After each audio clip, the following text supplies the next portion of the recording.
Shows like yours are so important. We have an independent county elected sheriff that's the head of law enforcement in Jacksonville/Duval County. And I know how to work toward making this city safe. We can't be shy about speaking on things such as faith and politics. We have to remember, in a free society, the public square belongs to all of us. I'm not interested in North Florida looking like Orlando or Miami. I love where we live, but I think that good jobs means that people that live in this district can stay in this district. Fishing and hunting is funding a large part of your conservation projects in Florida, and we want to make sure that those are forever preserved. And the problem with this industry at this point is that they actually target our youth. You can see it in their marketing strategies, where it's bright colors, fun names. And that's going to be endlessly litigated. Florida's Voice with Drew Steele.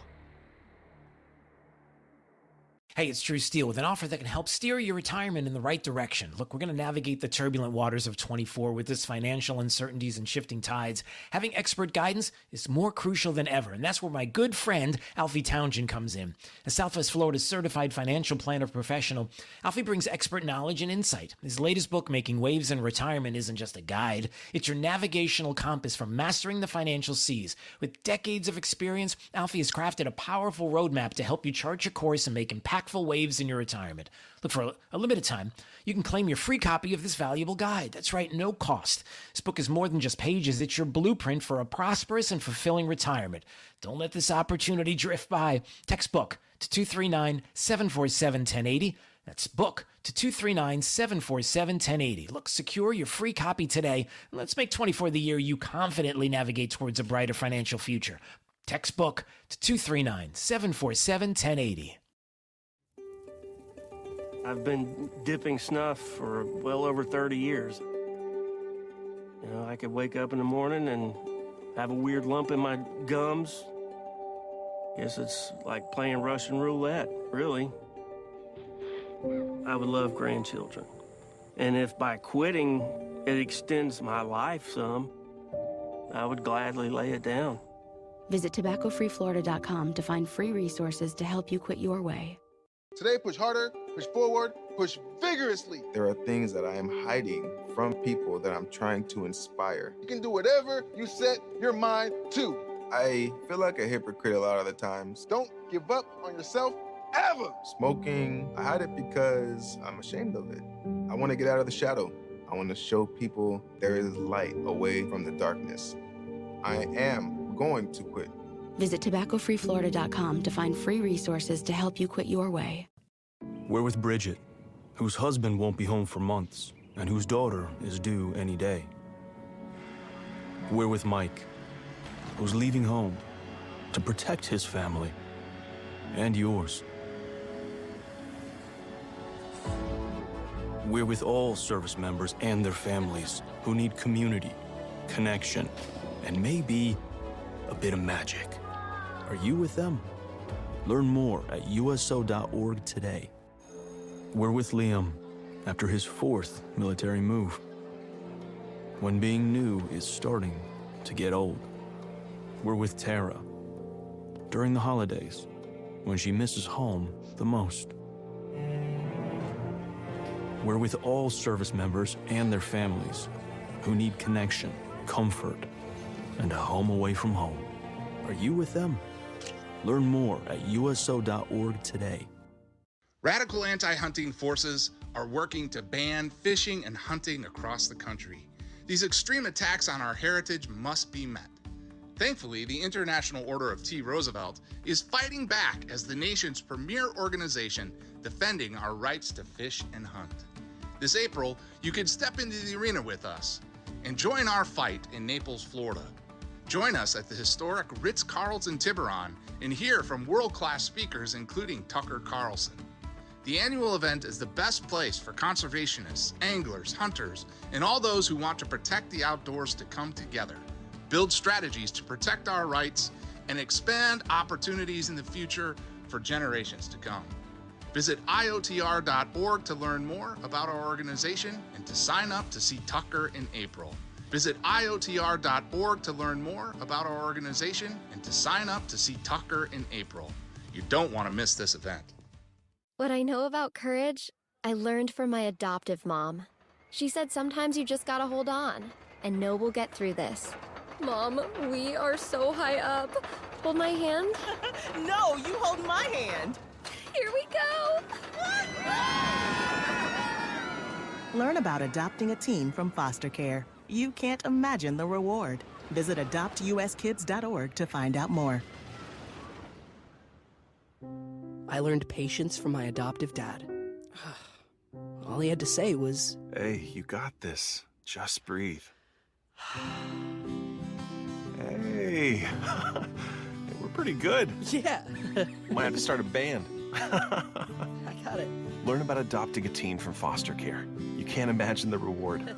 Visit adoptuskids.org to find out more. This message is brought to you by Adopt US Kids, the U.S. Department of Health and Human Services, and the Ad Council.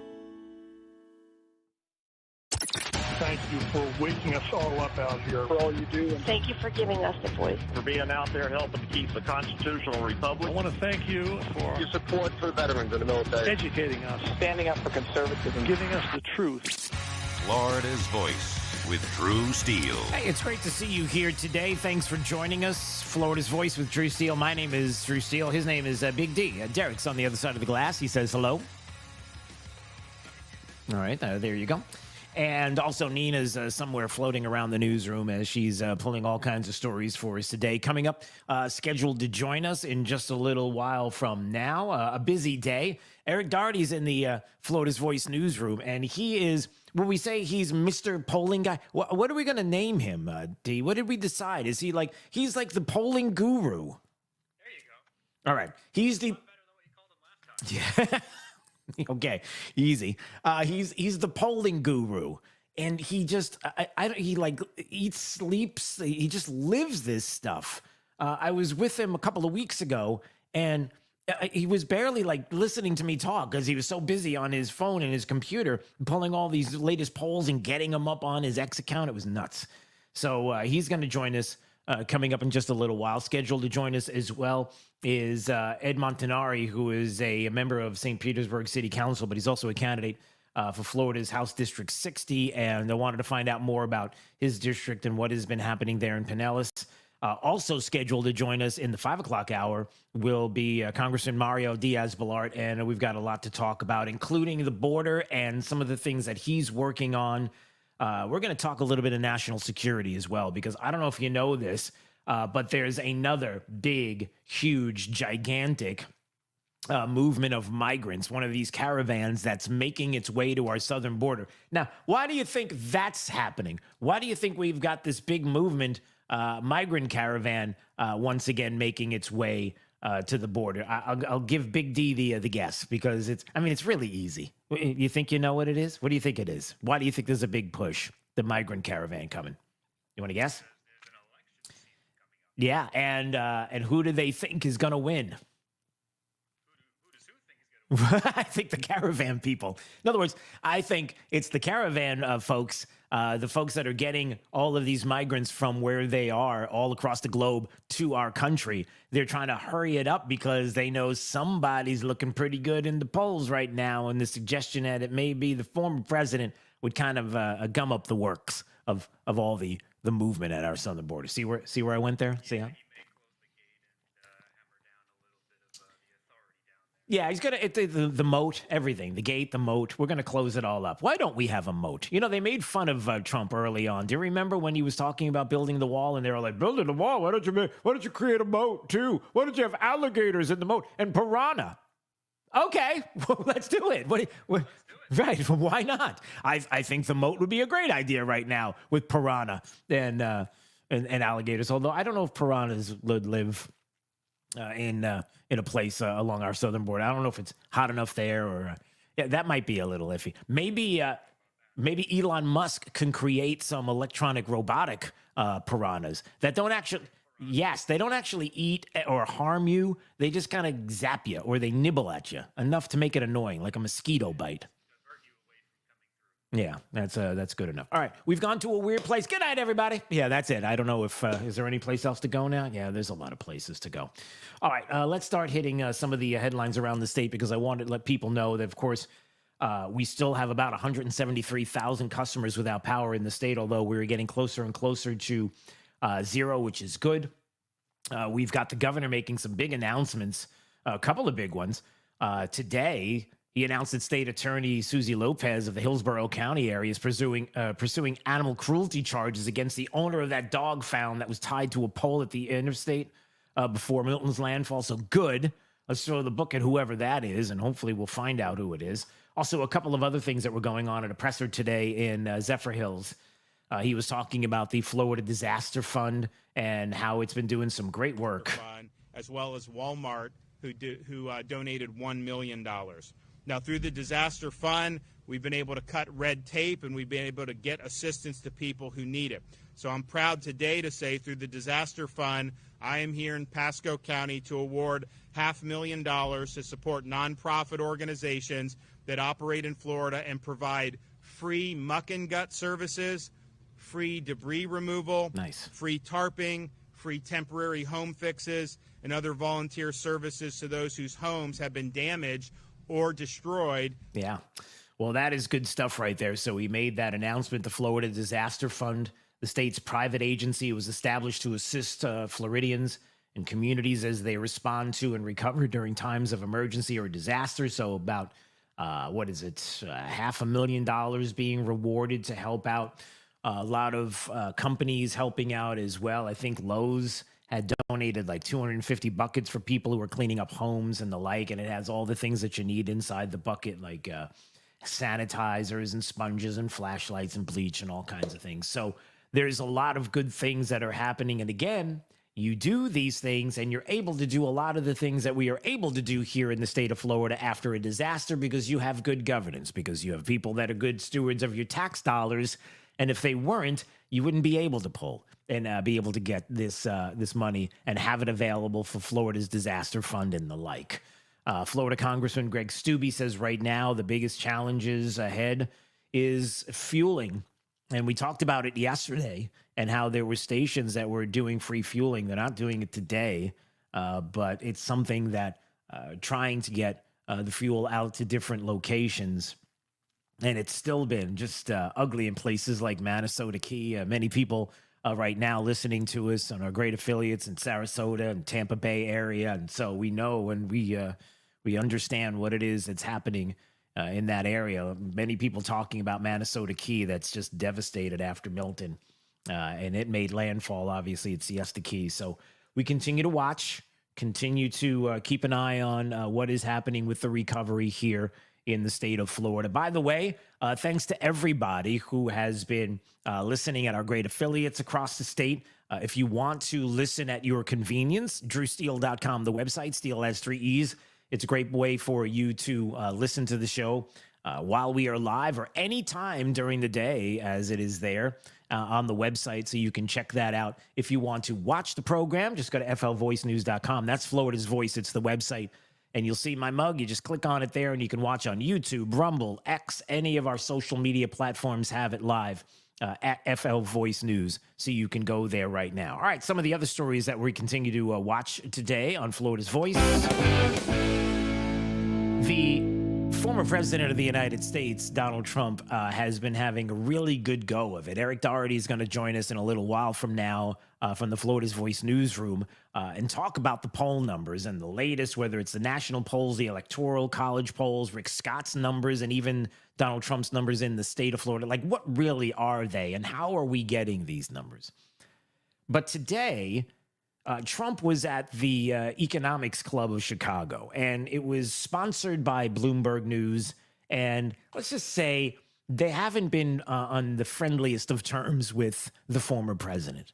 Bloomberg seems to like to, I don't know, go after politically and question some of what the former president did. And it's a funny thing how that works. Because we live in a world, I know this is going to sound crazy, but we live in a world where we can go back just a couple of years. I think we're all old enough to remember, 4 years ago or so.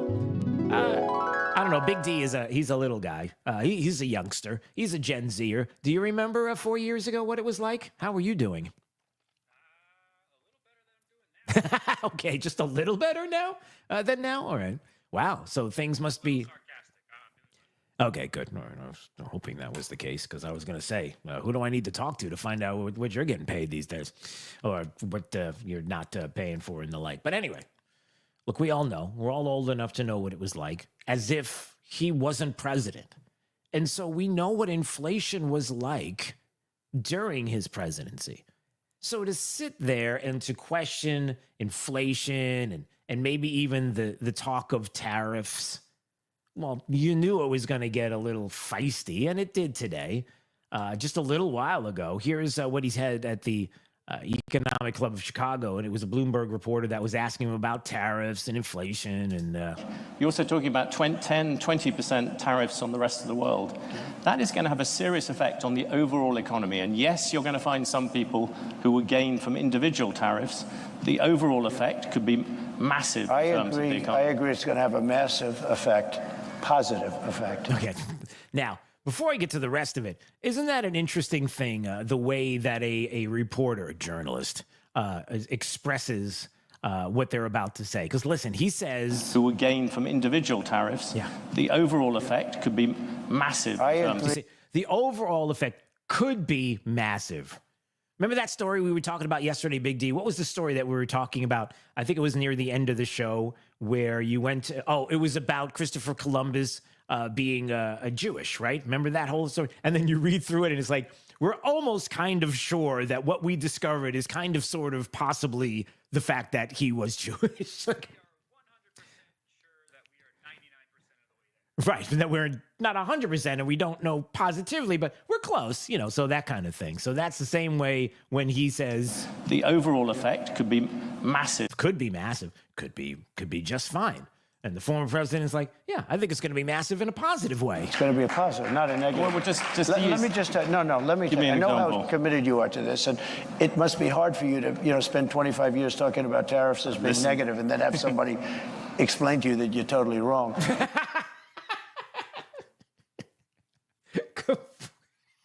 I'm sorry. Good night, everybody. That's all. Do I need to? I don't know, D. Should I play more, or are you good with that? That was a knockout punch for me there. Yeah, I'm good. Good night, everybody. All right, no, let him go on. Okay, so yeah, it must be hard realizing you've been wrong all these years. It's going to be a positive, not a negative. Okay, so go ahead. Let that play. Yeah. It'll have a negative. It will have. I'll go a step further. 40 if million, you don't 40 do million, this, President this Trump, country 40 million jobs is a lot of jobs to rely on. They're all coming back. Those are 40 million jobs. Those are 40 million jobs in America that rely on trade. Are you ready? John Deere, great company. They announced about a year ago they're going to build big plants outside of the United States, right? They're going to build them in Mexico. And you threatened them with tariffs and they stopped. That's right. I said, if John Deere builds those plants and not selling anything into the United States, they just announced yesterday they're probably not going to build the plants, okay?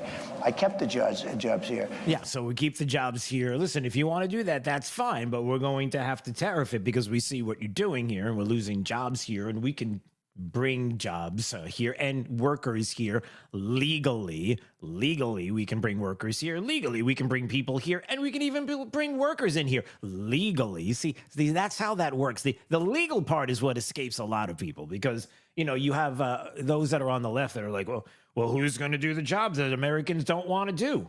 Okay. I love when people say that because the first suggestion is that there are people that are sitting on the sidelines right now that absolutely will not do specific jobs. Now, for the right number, they might want to do those jobs, which is a good thing, number one. And number two, why does it have to be that illegals have to be the ones, let's just say, to do the jobs when we can bring people in here legally and do the jobs? It's an interesting dynamic that nobody's been able to explain to me because you can't square the circle. Well, what else did the former president say? He was, he's talking about Kamala Harris and worried about, listen, if she's leading the way. If I don't win, those factories are going to wipe out this country. They're the biggest factories ever built for cars. They're going to wipe out our country. If she wins, and she doesn't know what the hell she's doing. She doesn't know what she's doing. Well, listen, if she wins, we already said, and we already have talked about, the fact that everything is going to leave. The car companies' jobs are going to leave. They're going to do it from outside the country. And it's easy for them to leave. knowing that they've got the marketplace right here that they can come back to. And as of late, nobody has talked about or even threatened any kind of quote unquote retaliation when it comes to economics, like the former president has. Now, when you hear that, I know there are people that are like, retaliation, well, wait, that sounds harsh. What are you talking about? I mean, do you realize what's going to happen to the price of goods? Do you realize what's going to happen? Well, hold on. Why don't we explore exactly what tariffs are going to look like?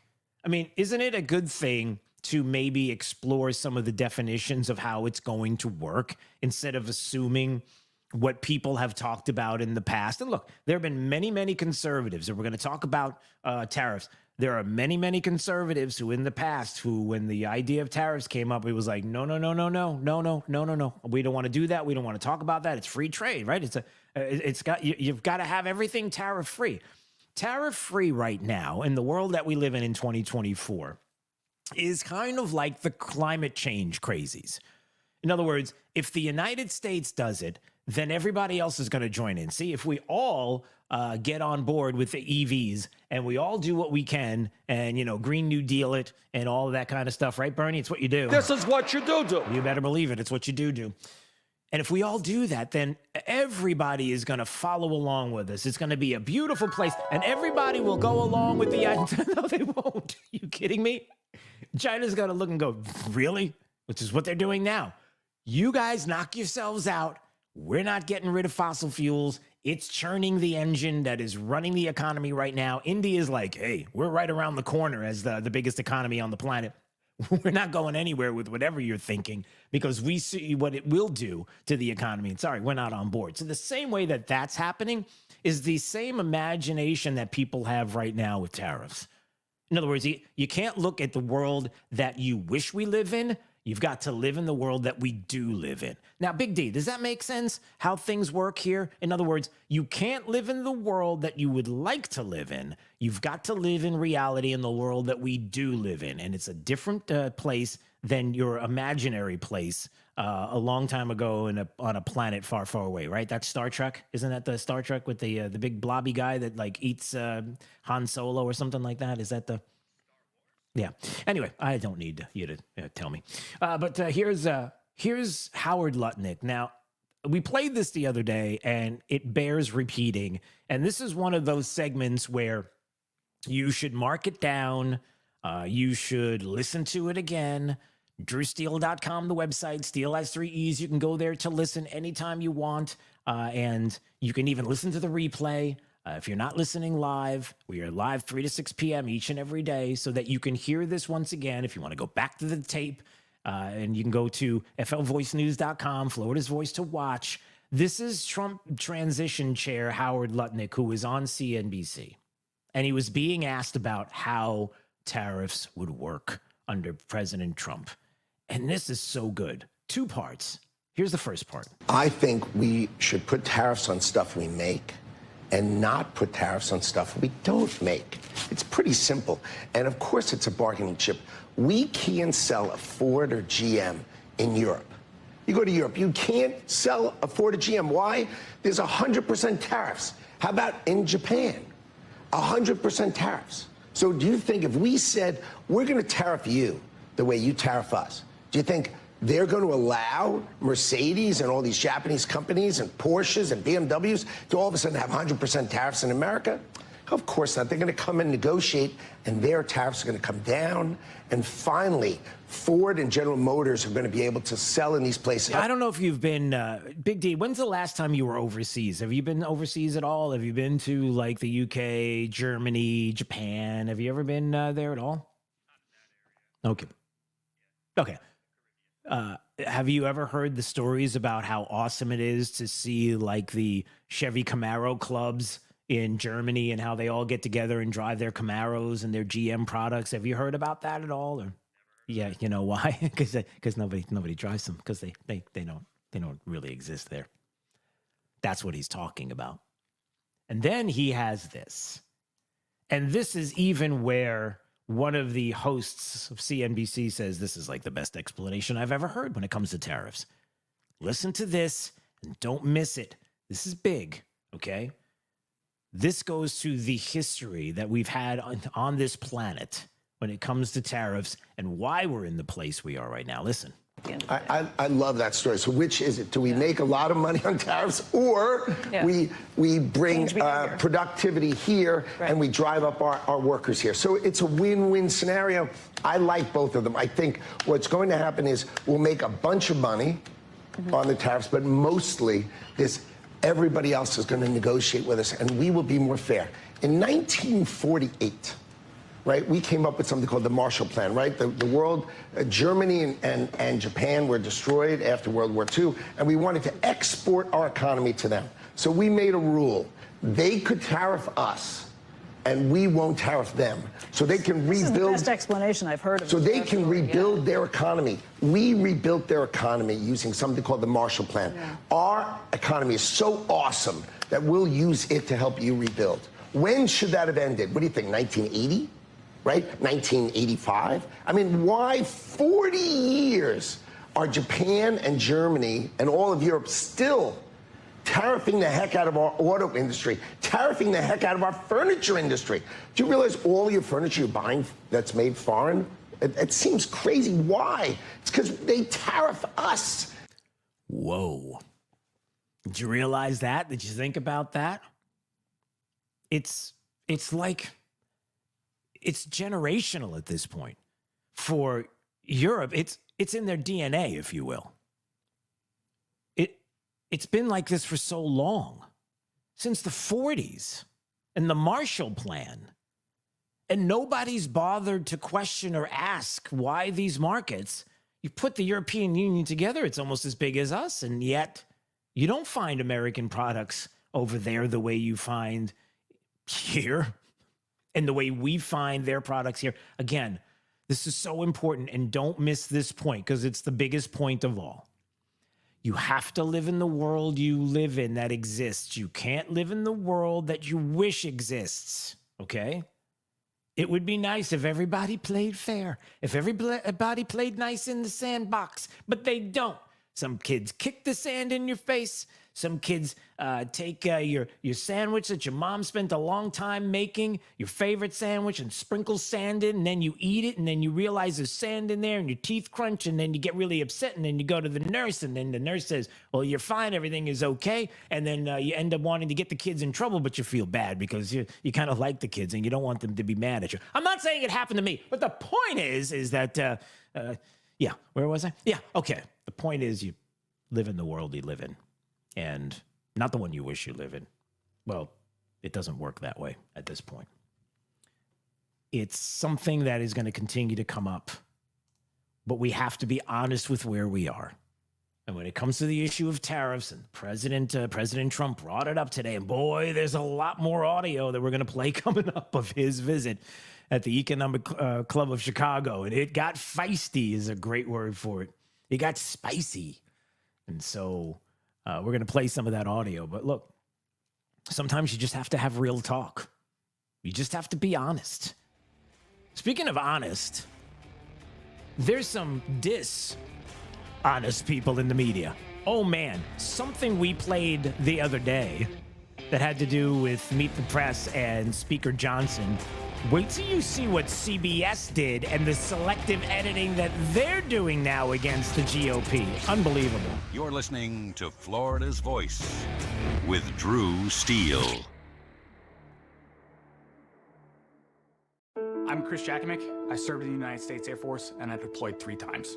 Being a veteran, it's interwoven into your DNA. It is really the absence of the connection and the purpose that can really drive a lot of veterans to some negative thoughts. For those who are in a suicidal crisis, the window of time to save somebody's life is very short. Our duty is to protect ourselves and protect our families. And one way you can do that is store your weapons safely. Store all your guns securely. Help stop suicide. Brought to you by End Family Fire and the Ad Council. Hello, this is Earl Nightingale for Soundcheck Studios. Have you ever wondered how jingles are made? Together we'll make America great again. We'll make it great. Together we'll make America great again. We'll make America great. Together we'll make America great again. We'll make it great. How would you like to have a custom jingle made for your political campaign? Soundcheck Studios can make the perfect jingle for you right now. For information on campaign music, call Soundcheck Studios at 239-340-0515. That's 239-340-0515. Soundcheck Studios can make the perfect jingle for you right now. Call Soundcheck Studios at 239-340-0515. America great again. We'll make it great. What I know about courage, I learned from my adoptive mom. She said sometimes you just gotta hold on and know we'll get through this. Mom, we are so high up. Hold my hand. No, you hold my hand. Here we go. Learn about adopting a teen from foster care. You can't imagine the reward. Visit adoptuskids.org to find out more. I learned patience from my adoptive dad. All he had to say was, Hey, you got this. Just breathe. Hey, we're pretty good. Yeah. Might have to start a band. I got it. Learn about adopting a teen from foster care. You can't imagine the reward. Visit adoptuskids.org to find out more. This message is brought to you by Adopt US Kids, the U.S. Department of Health and Human Services, and the Ad Council. Radical anti-hunting forces are working to ban fishing and hunting across the country. These extreme attacks on our heritage must be met. Thankfully, the International Order of T. Roosevelt is fighting back as the nation's premier organization defending our rights to fish and hunt. This April, you can step into the arena with us and join our fight in Naples, Florida. Join us at the historic Ritz-Carlton Tiburon and hear from world-class speakers including Tucker Carlson. The annual event is the best place for conservationists, anglers, hunters, and all those who want to protect the outdoors to come together, build strategies to protect our rights, and expand opportunities in the future for generations to come. Visit IOTR.org to learn more about our organization and to sign up to see Tucker in April. Visit IOTR.org to learn more about our organization and to sign up to see Tucker in April. You don't want to miss this event. Hi, I'm Ryan Blaney, a third-generation race car driver, and we dedicate a lot of our time to going as fast as possible. My grandpa Lou is the reason why my dad and I started racing, and I'm really proud to follow in his tracks. But when my grandpa was diagnosed with Alzheimer's, it was a very unexpected bump in the road for us. I've learned a lot on this journey with my grandpa Lou, and the memories of my grandpa will always be with me. And in our family, we're used to getting involved, and I encourage you to do the same, especially when it comes to caring for your loved ones. When I think about Alzheimer's and the impact it had on my family, I recognize that losing a race isn't such a bad day after all. It's important to notice if older family members are acting differently, experiencing problems with their memory, or having trouble with routine tasks. Talking about Alzheimer's can be really tough, but if you notice something, have a conversation with your loved one. Encourage them to see a doctor or offer to go with them. Early detection of Alzheimer's can give your family time to explore support services, make a plan for the future, and access available treatments. If you or your family are noticing changes, it could be Alzheimer's. Talk about seeing a doctor together. To some, the sound of a baby babbling doesn't mean much, but that's not true.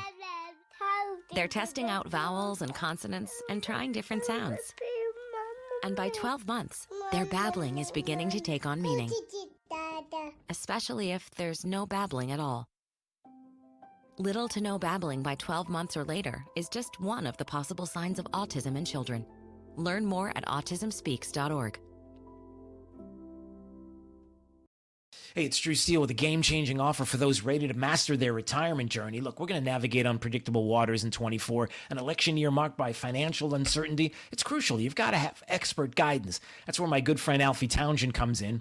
The Southwest Florida Certified Financial Planner Professional, Alfie brings unparalleled experience and insight to the table. His latest book, Making Waves in Retirement, it's not just a guide. It's your strategic compass for navigating the financial seas with confidence.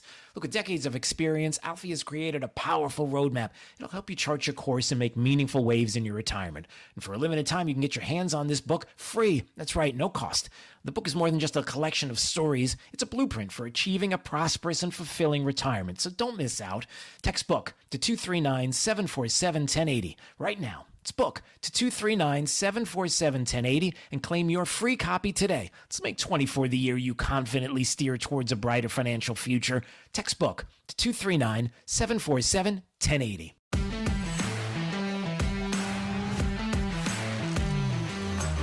Now, back to Florida's Voice with Drew Steele. All right, coming up in just a minute on Florida's Voice with Drew Steele, we're going to have Eric Doherty from the Florida's Voice newsroom because he's like the poll guru. He's the polls guy. I don't know, we haven't figured out a name for him yet, but he's got all the polls, the latest polls. People are following him like crazy on X, and you should as well. And there's a good reason for it because he's all over it. It's unbelievable. So we're going to get to that coming up in just a second. But first, let's find out what's going on in the Florida's Voice newsroom and some of the stories that they're following. Top of the news, Florida's headlines. Now. Yeah, we call it Top of the News, and some of the stories out of the Florida's Voice newsroom. Amber Joe's got them. Hey, Drew. Here are some of the stories we are covering for you in our newsroom today. Governor Ron DeSantis says having a disaster fund is helping the state cut through the red tape. At a press conference today, the governor announced $500,000 will be awarded to nonprofit organizations across Florida to help with things like debris removal, tarping, temporary home fixes, and other volunteer services. Nice. The Florida Disaster Fund is the state's private agency that was established to help Florida communities recover when emergencies occur. Florida farmers impacted by Milton are getting some financial relief. Agriculture Commissioner Wilton Simpson announced ranchers, farmers, and growers hit hard by the hurricane can apply for the interest-free loans through the special program. The loans up to $500,000 can be used to restore, repair, or replace essential physical property. So things like fences, equipment, greenhouses, and buildings, as well as removing vegetative debris are covered, including related labor costs. For more information, head to our website. Cool. An internal poll from the Republican Party of Florida finds former President Donald Trump way ahead of Vice President Kamala Harris in the Sunshine State. This is a poll from the Terrence Group and finds Trump leads with 51% of the vote to Harris's 44%. Not only that, but Trump is walloping Harris among Hispanic voters, coming in with 56% of the Latino vote to Harris's 40%. Wow. It is especially high among Cubans, with 69% choosing Trump over Harris by 38 points. Well, that's all for now, but I'll be back in the next hour with another news update, including the arrest and extradition of a man captured in North Carolina for the senseless murder of an off-duty Jacksonville police officer. I'm senior reporter Amber Jo Cooper for Florida's Voice. Drew, back over to you. I appreciate it, Amber Jo, in the Florida's Voice newsroom there. All right, once again, in case you want to follow the show live as we have it unfold 3 to 6 p.m. each and every day, it's simple. You just go to flvoicenews.com. That's Florida's Voice. You can check it out there on YouTube, Rumble, X. It's right there. And anytime you want to listen to the program, whether you're listening to it live 3 to 6 p.m. or anytime throughout the day and morning, we've got it for you at drewsteele.com, the website. Steele has 3 E's. So there you go. All right. Speaking of there you go, here we go. Do we have him? Do we have the now famous, so famous that is he with us, Eric Doherty? Eric Doherty in the Florida's Voice newsroom. I don't know why I've got Daughtry in my mind, but is he there yet? No, we're still waiting for him. Wow, is he not yet? Wow. So he's like, so Eric Doherty in the Florida's Voice newsroom is so popular with the poll stuff that he's leaving me hanging.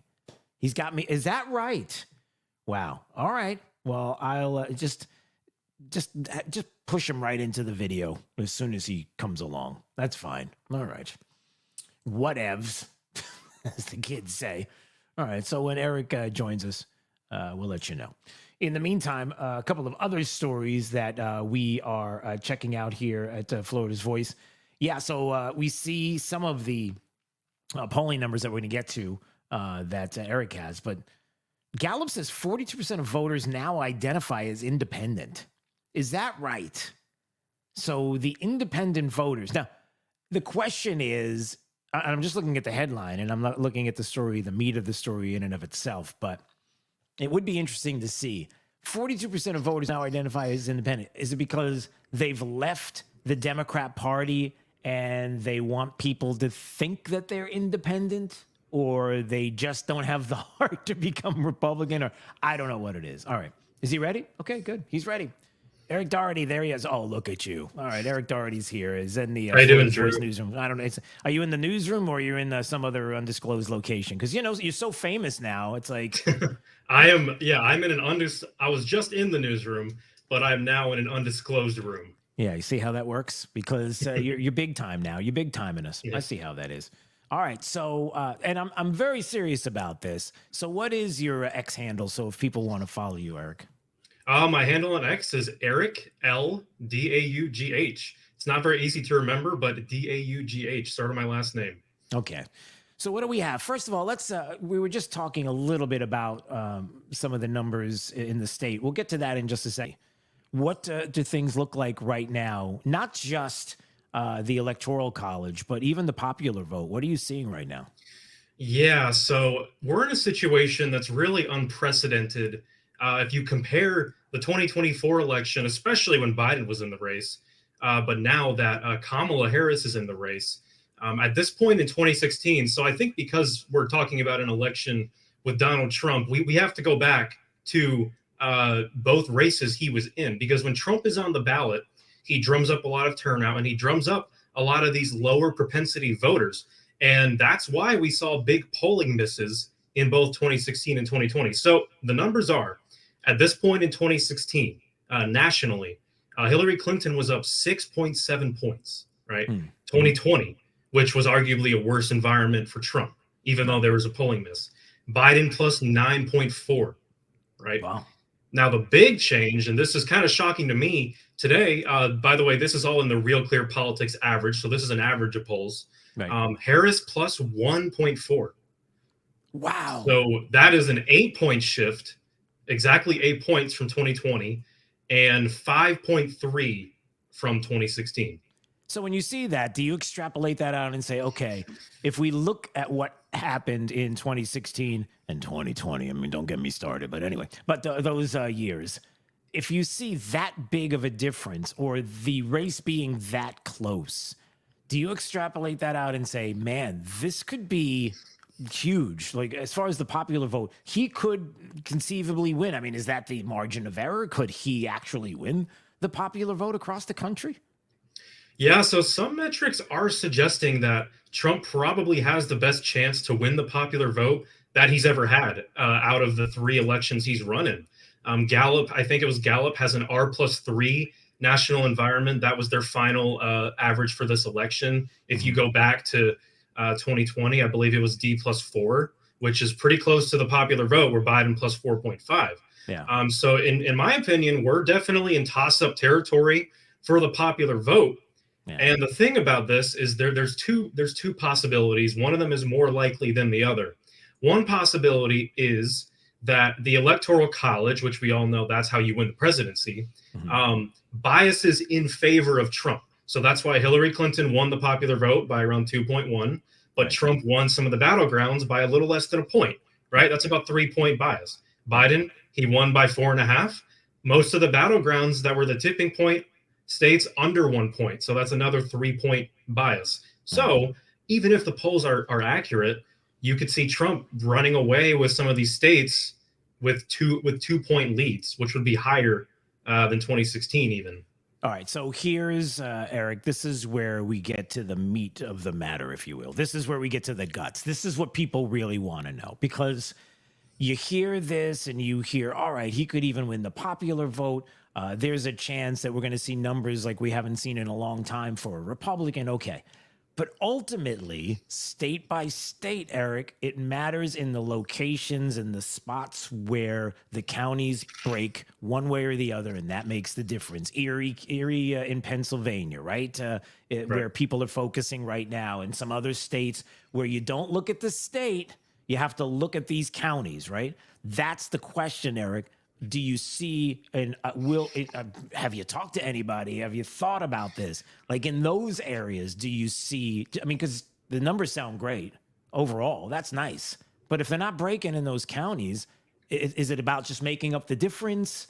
What is it? What does it look like in those specific places? So the thing about the county level polling and the district polling is it can be all over the place. especially because the sample size is smaller. So when you're talking about a national poll, some of these polls are 4,000 people. And then you go to these district levels, it might be a 200 voter poll, which is a very high margin of error. But there have been some conflicting data, which again isn't very helpful if Pennsylvania is a toss-up state. It's like, okay, and then now these counties like Erie toss up. It's like, well, that's not very helpful.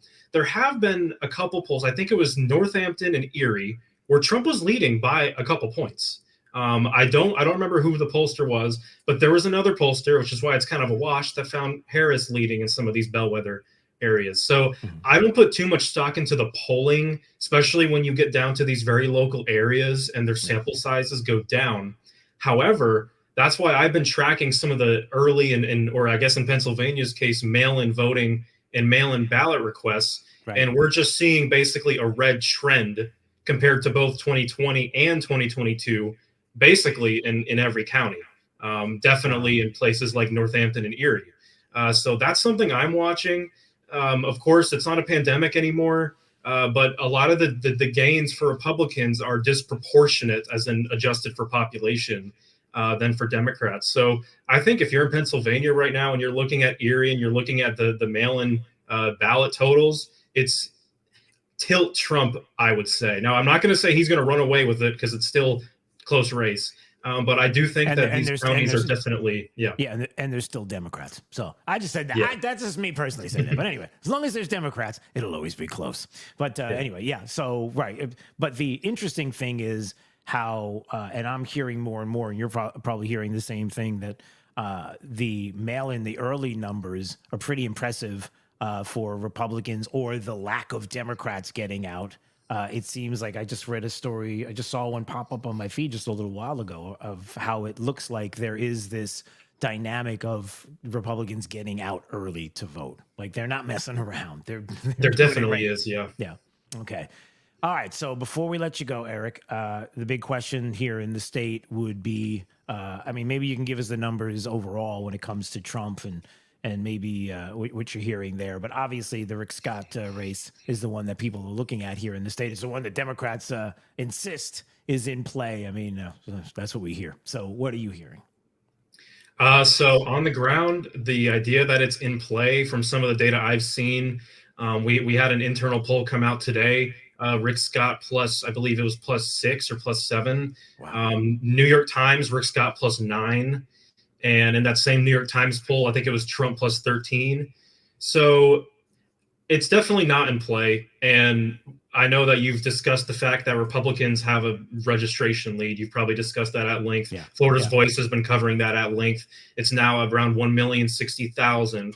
And one expert data analyst I've spoken to has the Florida turnout being at least Republican +8, R +8, wow, which just so happens to line up with the registration. Yeah. So if you're Debbie Powell against Rick Scott, who, by the way, Rick Scott is having record support among Latinos, which is really bad if you want to win in Florida, especially Miami.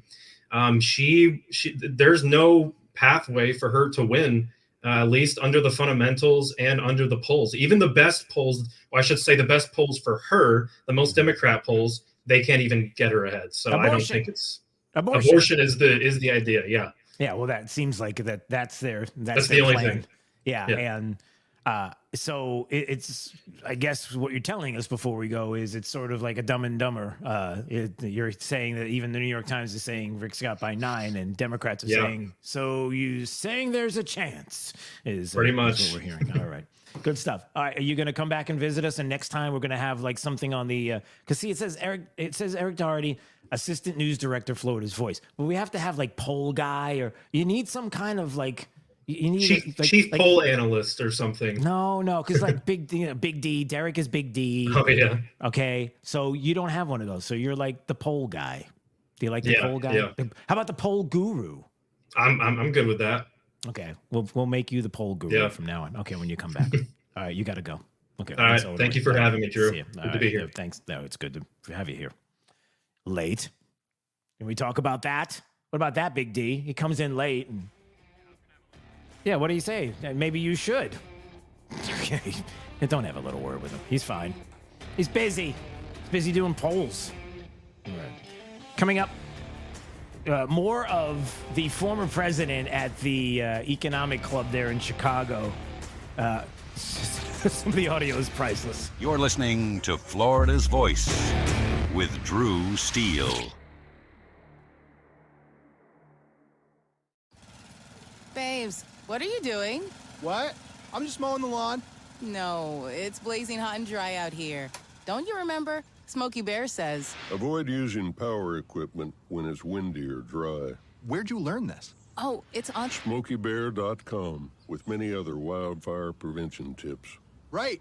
Thanks, honey bear. Because remember, only you can prevent wildfires. Brought to you by the USDA Forest Service, your state forester, and the Ad Council.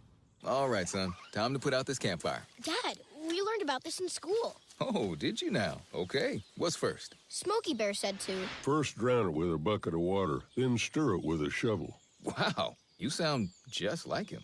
Then he said. If it's still warm, then do it again. Where can I learn all this?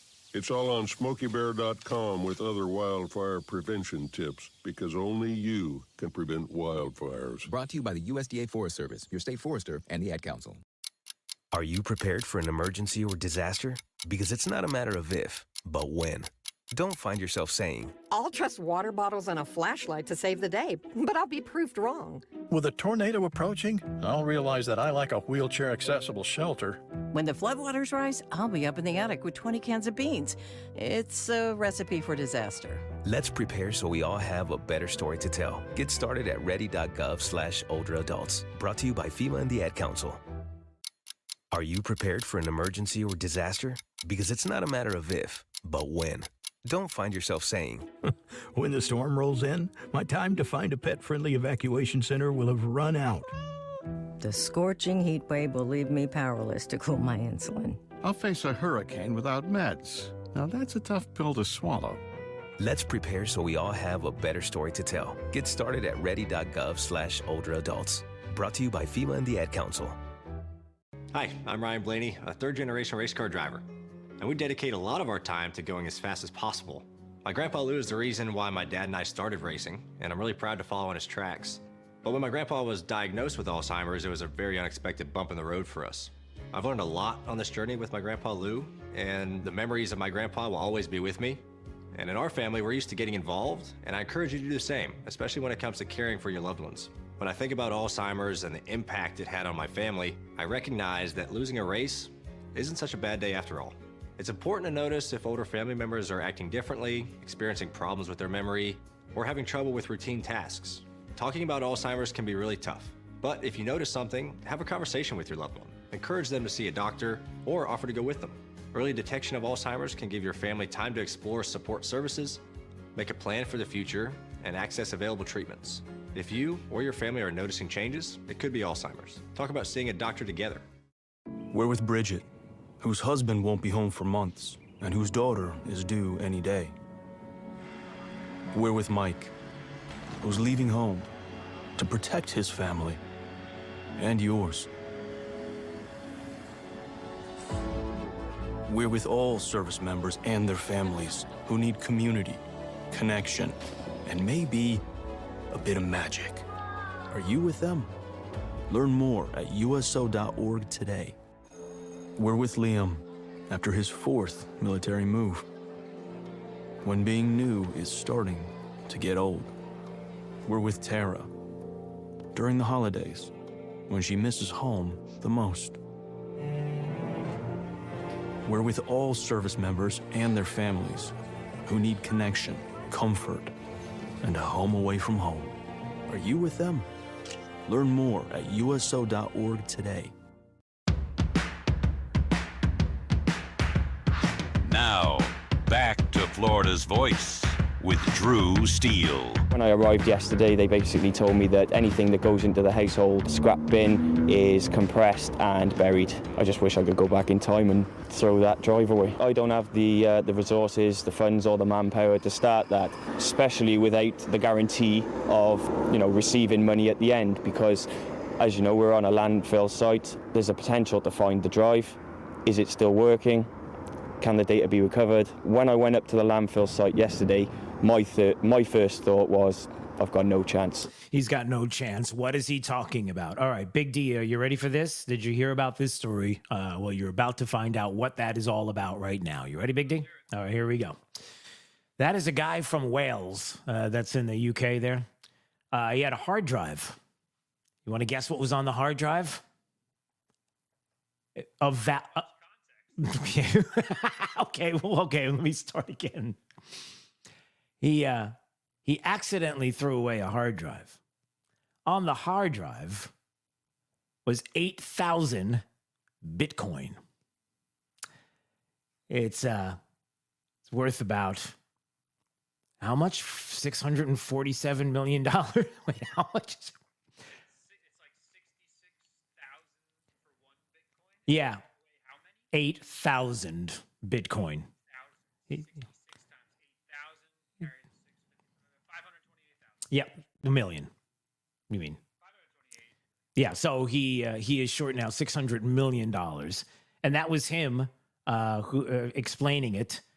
Over 10 years ago, he threw it out. And the city council, he's like, listen, I raised some funds. I got some people that want to help me rummage through to find it. I'm good for it.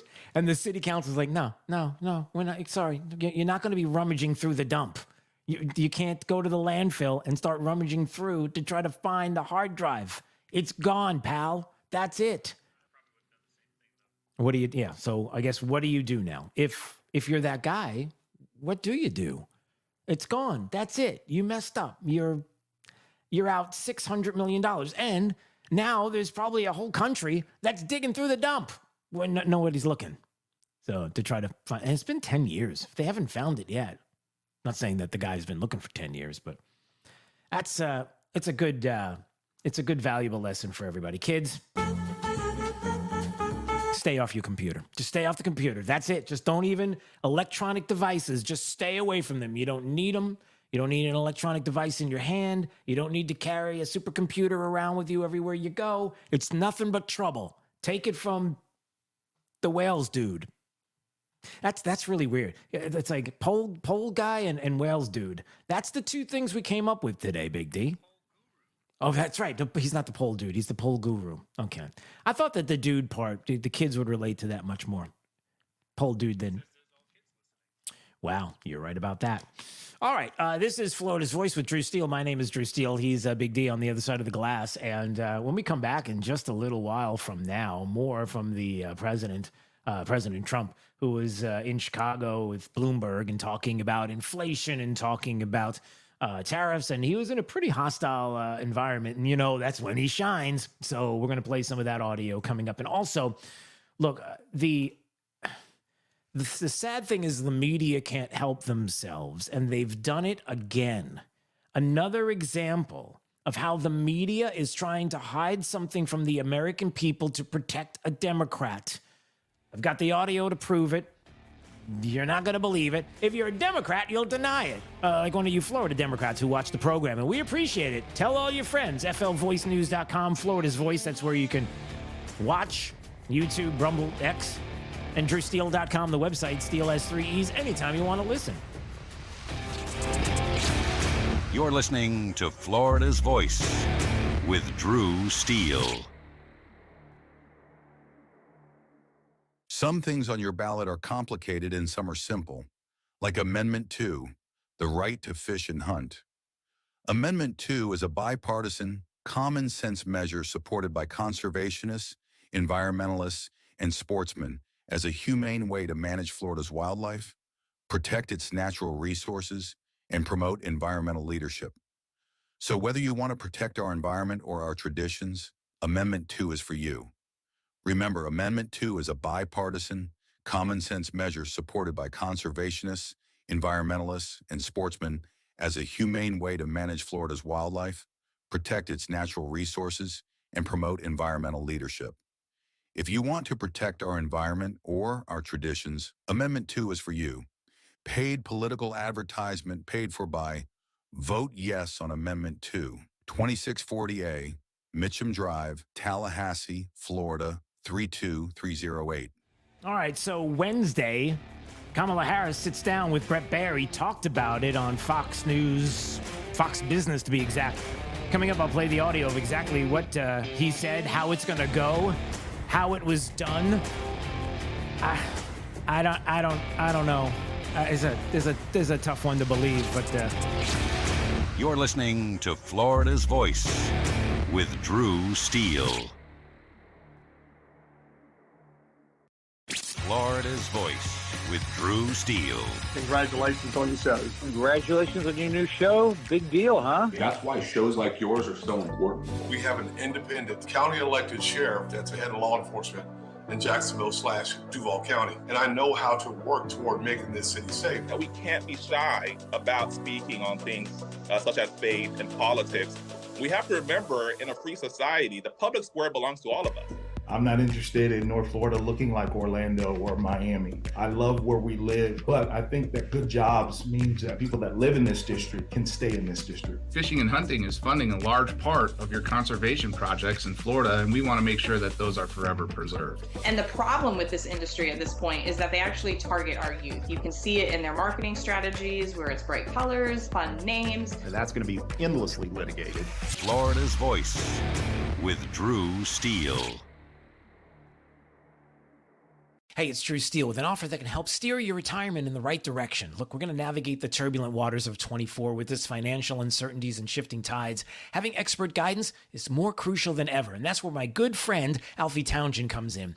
As Southwest Florida's certified financial planner professional, Alfie brings expert knowledge and insight. His latest book, Making Waves in Retirement, isn't just a guide. It's your navigational compass for mastering the financial seas. With decades of experience, Alfie has crafted a powerful roadmap to help you chart your course and make impactful waves in your retirement.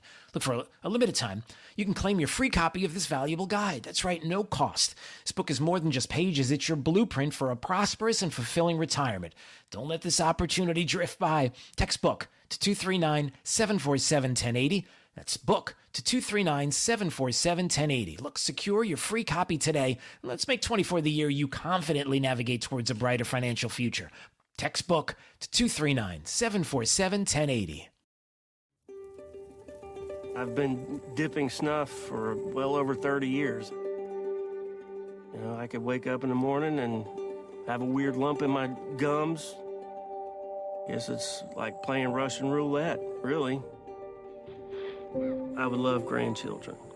And if by quitting it extends my life some, I would gladly lay it down. Visit tobaccofreeflorida.com to find free resources to help you quit your way.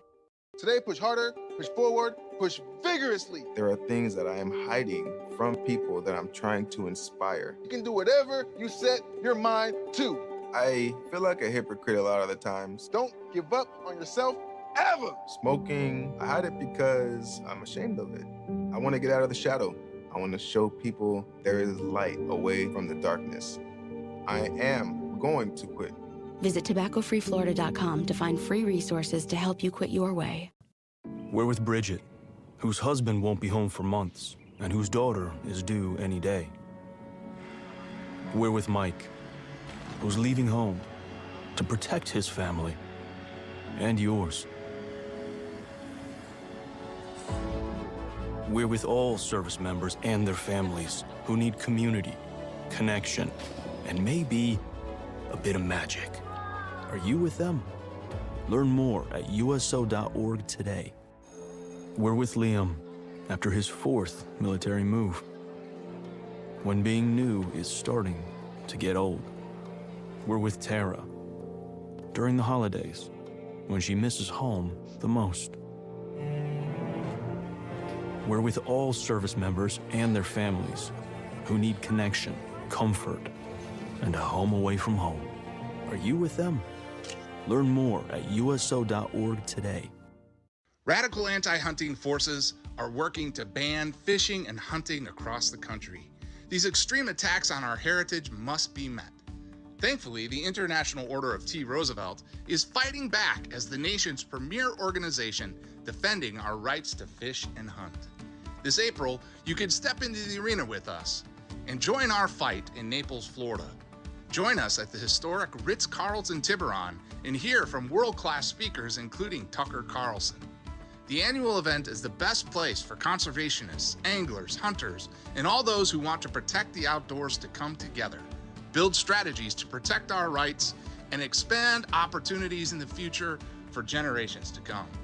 Visit IOTR.org to learn more about our organization and to sign up to see Tucker in April. Visit IOTR.org to learn more about our organization and to sign up to see Tucker in April. You don't want to miss this event. What I know about courage, I learned from my adoptive mom. She said sometimes you just gotta hold on and know we'll get through this. Mom, we are so high up. Hold my hand. No, you hold my hand. Here we go. Learn about adopting a teen from foster care. You can't imagine the reward. Visit adoptuskids.org to find out more. I learned patience from my adoptive dad. All he had to say was, Hey, you got this. Just breathe. Hey, we're pretty good. yeah. Might have to start a band. I got it. Learn about adopting a teen from foster care. You can't imagine the reward. Visit adoptuskids.org to find out more. This message is brought to you by Adopt US Kids, the U.S. Department of Health and Human Services, and the Ad Council. Thank you for waking us all up out here. For all you do. And thank you for giving us a voice. For being out there helping to keep the constitutional republic. I want to thank you for your support for veterans in the military. Educating us. Standing up for conservatism. Giving us the truth. Florida's Voice with Drew Steele. Hey, thanks for joining us today. Florida's Voice with Drew Steele. My name is Drew Steele.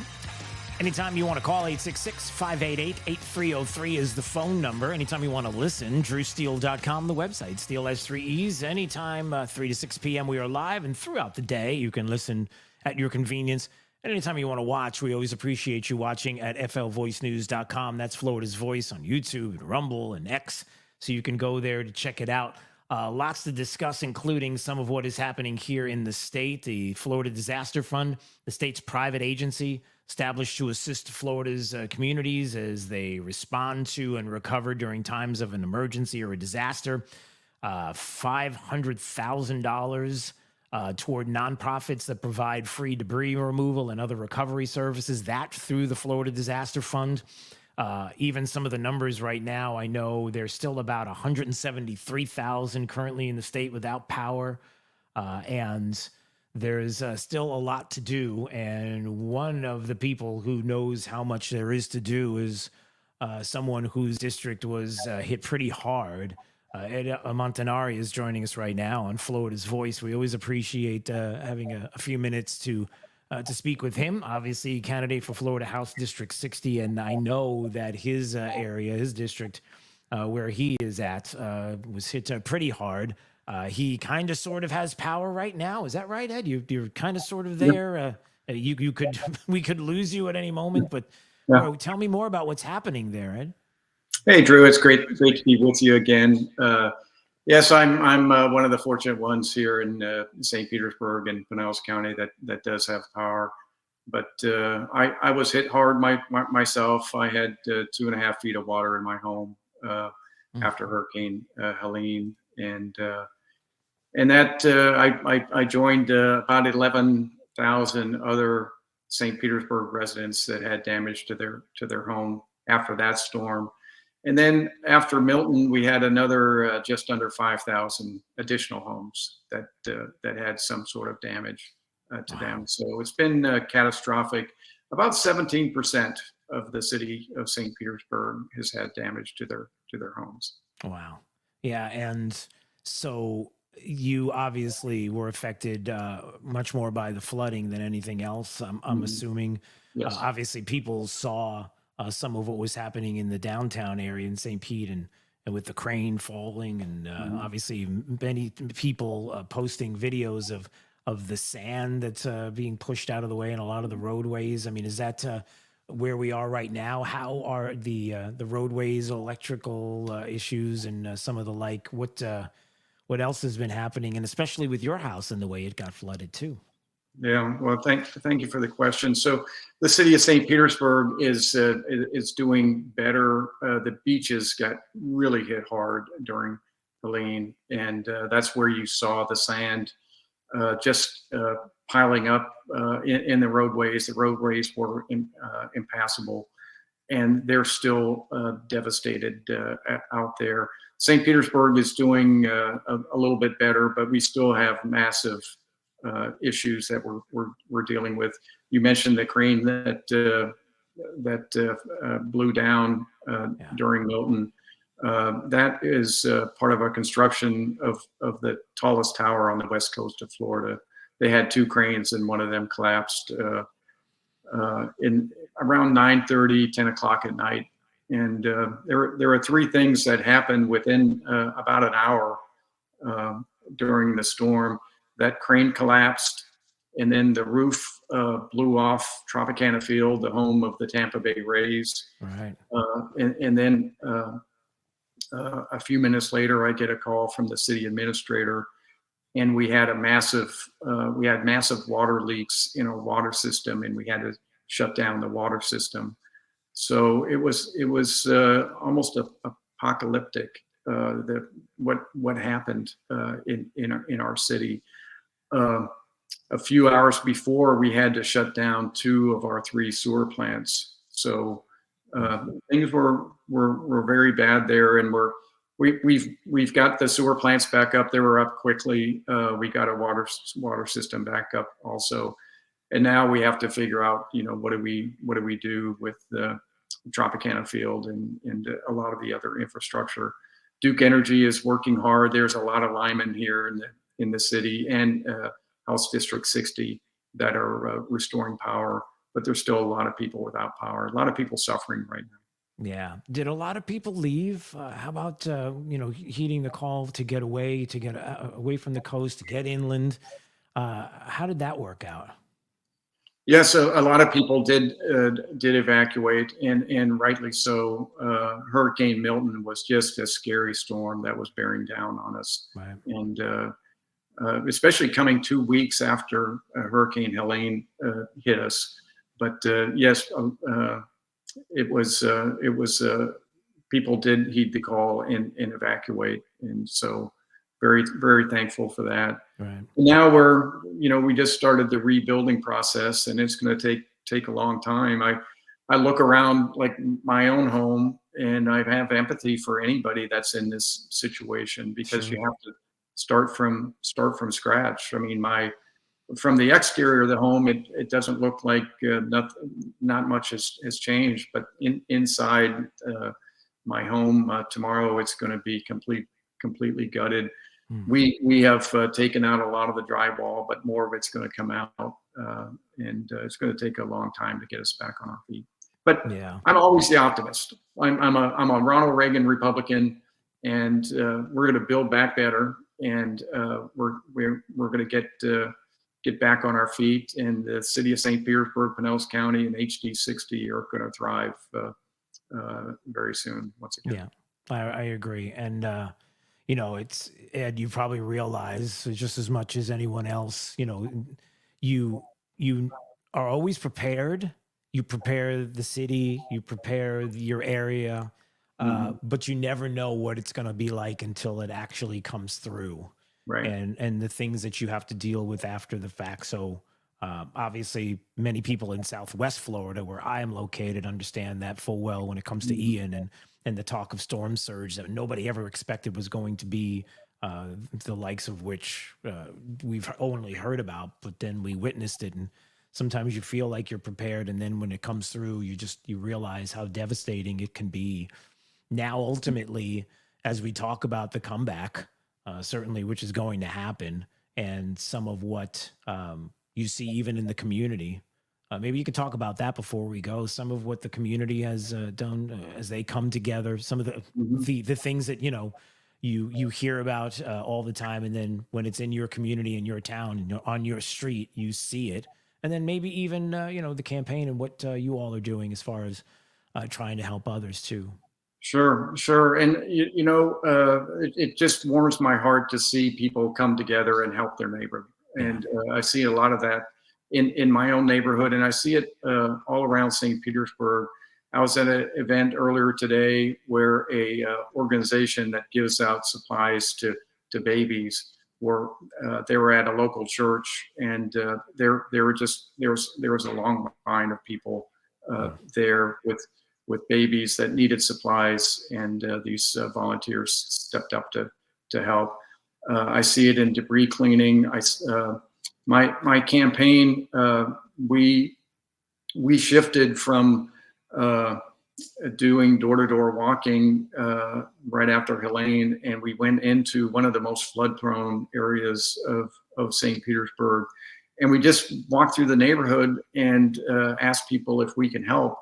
And we ran into this insurance adjuster that told us about this 85-year-old woman that was a widow, and they said that she needed help, and we went to her house, and her home was completely flooded. She was living in it, and we spent all of the morning and into the afternoon getting her carpet, the padding, and I came to my house, got mops, got bleach to disinfect the house and make it livable again. But I'm glad to see people stepping up, and that's what America is all about. And I don't want people just to rely on the government, to think the government's going to step in and solve every problem. This is where everybody needs to pitch in and do their share. Yep, and they do. And it always works out that way. It's always community first, and you see that happening and how they do it better than any government ever could. Yeah, it's true. Yeah. All right, and listen, I appreciate you. God bless. All the best, and I hope everything gets back quickly. And then the next time we talk, we'll have some great stories to tell about, the comeback for sure. So I appreciate you. Okay. All right, Drew. It's great to be with you. All right, we'll speak to you soon. Okay. That is Ed Montanari, who is right now a candidate for Florida House District 60, and also someone who knows full well what it's like, as we have many people who have been affected by, Hurricane Milton and even Helene before, and how community comes together and the cleanup happens.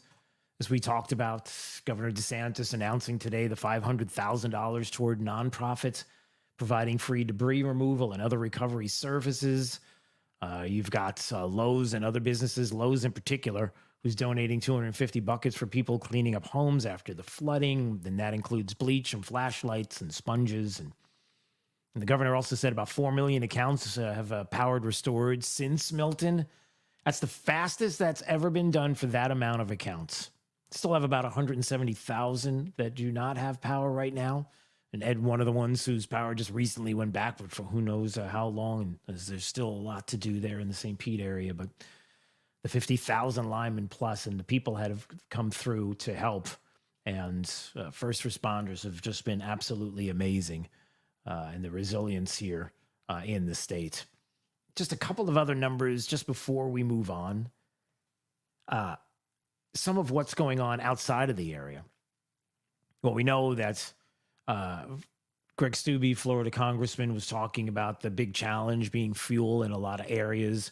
Charlotte County, Bradenton area, I'm sure in Pinellas, certainly near Tampa. And we know that that's still going on right now. And then even the talk of the aid through Pasco County at DeSantis talked about.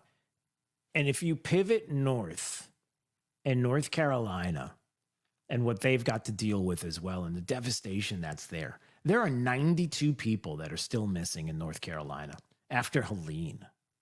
92 people. It's unbelievable, and just something to continue to think about, and prayers certainly for.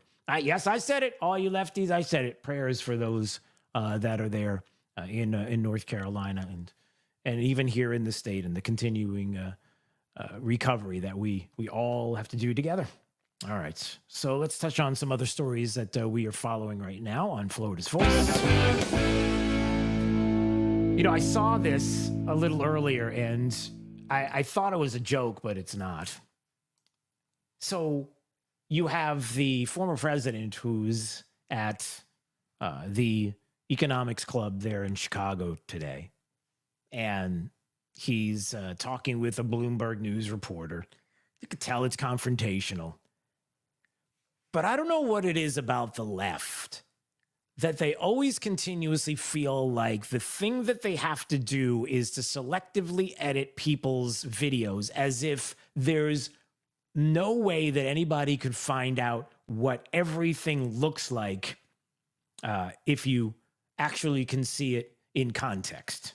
Like, I don't know what it is about you lefties, but for some reason, you think like the interwebs doesn't exist for anybody else except you. And if you show a video clip like the Kamala Harris headquarters did today of President Trump trying to take his words out of context, which I am sure the alphabet media outlets tonight will certainly run with because, you know, they're all on the same team here, whether it's Kamala Harris's headquarters or the media outlets. So what am I talking about?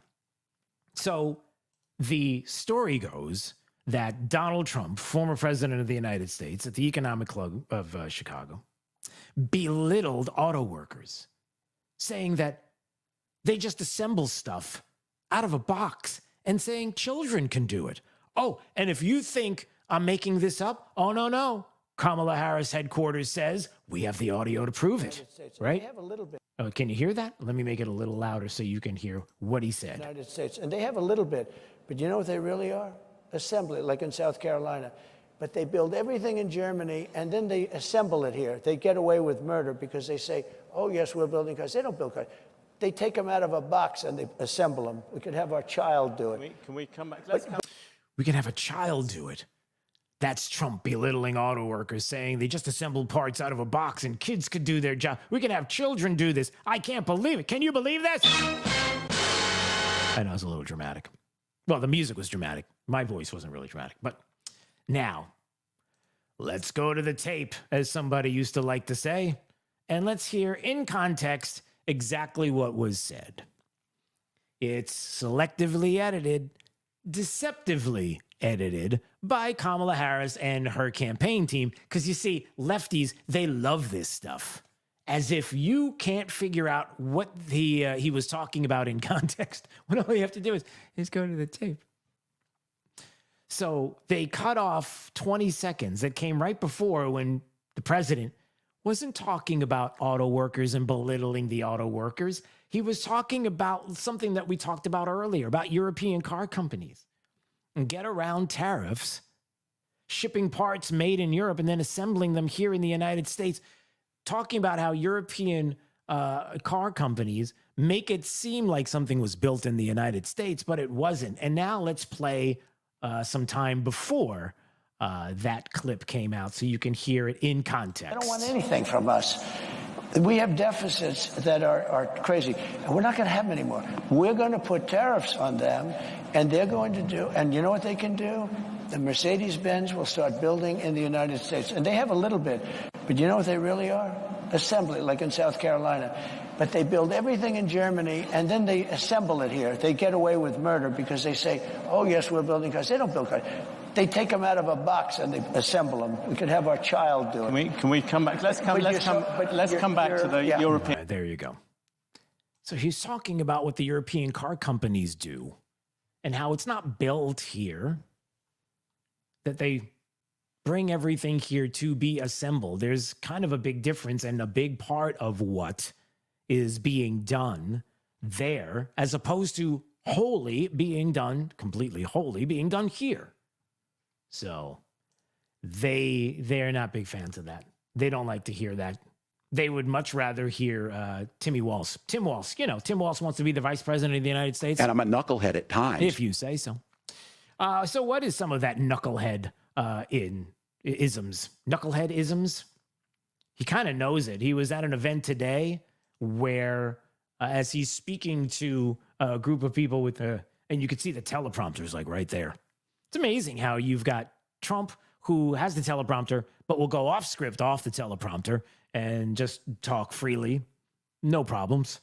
You got J.D. Vance, who doesn't use a teleprompter at all. And then you have Tim Walz, who is being told by his handlers. Rick said they don't want me to talk off the cuff. Neither does my team, because they know what that means.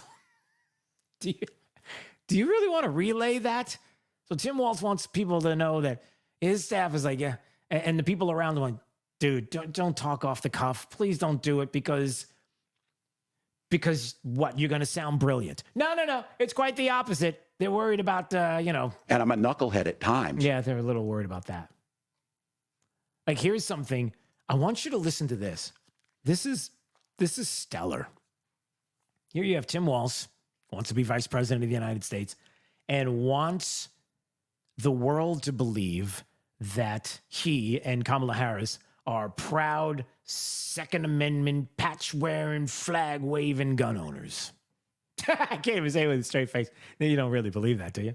I mean, there was the video. I don't know, Big D, did you see the video of Tim Walz trying to load? Yeah, he was attempting to load. What was that? A shotgun from the bottom of the shotgun itself. Like, I couldn't figure out where the bullets go. It's like, are you sure? Are you sure this is a gun? Because the bullets aren't going in. Like that kind of thing. It's like, yeah. And for some reason, he does look like, and people were saying, he does have that, not Bugs Bunny. Who's the guy that's always trying to shoot him? Yeah, he has that kind of Elmer Fudd look to him. It's funny because it's true. But anyway, so here's Tim Walz, who says to everybody, and listen to the crowd. Don't listen to him. Listen to the crowd when he says, I think this is true. I think this might be the first Democratic ticket where both the president and the vice president are gun owners this time. So that's something. Yeah, it's something. And I say this to you because we're not going to allow them to make this about the Second Amendment. We certainly believe in the Second Amendment, and you're right to own this. But our first responsibility is to make sure we're protecting our children and our communities from gun violence. All right, let me stop. So he said the line, the gun violence, and everybody goes, woo! But he's like, I think we're the first two that are gun owners. And the crowd was like, wait a second. Hey, are we supposed to hate guns this week? Or how does that work? Do we hate them or do we... The crowd is like, is this a good thing that you want to go? I thought we were supposed to hate guns, right? Yeah. That's kind of like why they don't want him to talk off the cuff. I'm sorry, but unless we actually see the license or, I don't know, something else, some proof, the sales receipt, I'm sorry. I just don't believe that either one of them own a gun. I mean, the dude doesn't even know what venture capitalism is, right? I don't even know what a venture capitalist does. No, of course not, because you're a communist. I'm sorry. Did I say allegedly? All right, maybe Tim Walz isn't a communist, but boy, he's got a funny way of showing it. I mean, at least the socialism part.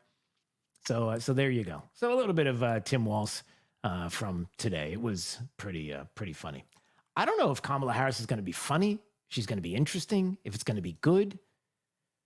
That she sits down with Bret Baier for an interview. Bret Baier was on Fox Business today. And he says, we have roughly 30 minutes. I was waiting to hear what the timing was going to be on commercial breaks because of the powers that be. We're going to do it uninterrupted, unedited, straight through. You're going to do what? We're going to do it uninterrupted, unedited, straight through. Okay. The whole interview, nothing left off, and then we're going to take a commercial break and come back with a panel. So I assume I'll get to a lot of questions, and if you had to guess, Stuart, it's the issues that people tell pollsters are most important. Oh, good. So we're going to talk about woke ideology and queer theory, and we're going to talk about how Florida's banning books. Is that we're going to talk about how you can't say gay in Florida? And abortion, everybody, because everybody wants one or is thinking about it, or we have to have an amendment to make sure that everybody can do it. But anyway, I don't know. Maybe I'm missing something. Maybe it won't be anything like that. But Bret Baier is like, listen, don't you worry about it. It's gonna be fine. Don't freak out. She was left alone. She didn't know the questions ahead of time, and it's gonna be unedited. I just gotta see for myself. You're listening to Florida's Voice with Drew Steele. I'm Chris Jakimick. I served in the United States Air Force and I deployed 3 times. Being a veteran, it's interwoven into your DNA. It is really the absence of the connection and the purpose that can really drive a lot of veterans to some negative thoughts. For those who are in a suicidal crisis, the window of time to save somebody's life is very short. Our duty is to protect ourselves and protect our families. And one way you can do that is store your weapons safely. Store all your guns securely. Help stop suicide. Brought to you by End Family Fire and the Ad Council. Hello, this is Earl Nightingale for Soundcheck Studios. Have you ever wondered how jingles are made? Together we'll make America great again. We'll make it great. Together we'll make America great again. We'll make America great. Together we'll make America great again. We'll make it great. How would you like to have a custom jingle made for your political campaign? Soundcheck Studios can make the perfect jingle for you right now. For information on campaign music, call Soundcheck Studios at 239-340-0515. That's 239-340-0515. Soundcheck Studios can make the perfect jingle for you right now. Call Soundcheck Studios at 239-340-0515. America great again. We'll make it great. What I know about courage, I learned from my adoptive mom. She said sometimes you just gotta hold on and know we'll get through this. Mom, we are so high up. Hold my hand. No, you hold my hand. Here we go. Learn about adopting a teen from foster care. You can't imagine the reward. Visit adoptuskids.org to find out more. I learned patience from my adoptive dad. All he had to say was, Hey, you got this. Just breathe. Hey. We're pretty good. Yeah. Might have to start a band. I got it. Learn about adopting a teen from foster care. You can't imagine the reward. Visit adoptuskids.org to find out more. This message is brought to you by Adopt US Kids, the U.S. Department of Health and Human Services, and the Ad Council. Radical anti-hunting forces are working to ban fishing and hunting across the country. These extreme attacks on our heritage must be met. Thankfully, the International Order of T. Roosevelt is fighting back as the nation's premier organization defending our rights to fish and hunt. This April, you can step into the arena with us and join our fight in Naples, Florida. Join us at the historic Ritz-Carlton Tiburon and hear from world-class speakers including Tucker Carlson. The annual event is the best place for conservationists, anglers, hunters, and all those who want to protect the outdoors to come together, build strategies to protect our rights, and expand opportunities in the future for generations to come.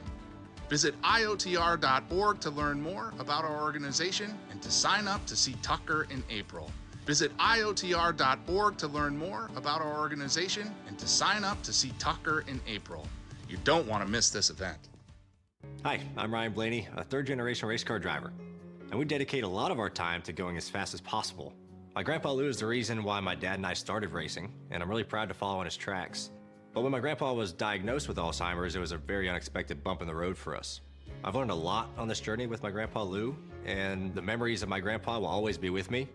And in our family, we're used to getting involved, and I encourage you to do the same, especially when it comes to caring for your loved ones. When I think about Alzheimer's and the impact it had on my family, I recognize that losing a race isn't such a bad day after all. It's important to notice if older family members are acting differently, experiencing problems with their memory, or having trouble with routine tasks. Talking about Alzheimer's can be really tough, but if you notice something, have a conversation with your loved one. Encourage them to see a doctor or offer to go with them. Early detection of Alzheimer's can give your family time to explore support services, make a plan for the future, and access available treatments. If you or your family are noticing changes, it could be Alzheimer's. Talk about seeing a doctor together. To some, the sound of a baby babbling doesn't mean much, but that's not true. They're testing out vowels and consonants and trying different sounds. And by 12 months, their babbling is beginning to take on meaning, especially if there's no babbling at all. Little to no babbling by 12 months or later is just one of the possible signs of autism in children. Learn more at autismspeaks.org. Hey, it's Drew Steele with a game-changing offer for those ready to master their retirement journey. Look, we're going to navigate unpredictable waters in 24, an election year marked by financial uncertainty. It's crucial. You've got to have expert guidance. That's where my good friend Alfie Townsend comes in. The Southwest Florida certified financial planner professional, Alfie brings unparalleled experience and insight to the table. His latest book, Making Waves in Retirement, it's not just a guide. It's your strategic compass for navigating the financial seas with confidence. Look, with decades of experience, Alfie has created a powerful roadmap. It'll help you chart your course and make meaningful waves in your retirement. And for a limited time, you can get your hands on this book free. That's right, no cost. The book is more than just a collection of stories. It's a blueprint for achieving a prosperous and fulfilling retirement. So don't miss out. Text book to 239-747-1080 right now. It's book to 239-747-1080 and claim your free copy today. Let's make 24 the year you confidently steer towards a brighter financial future. Text book to 239-747-1080. Now, back to Florida's Voice with Drew Steele.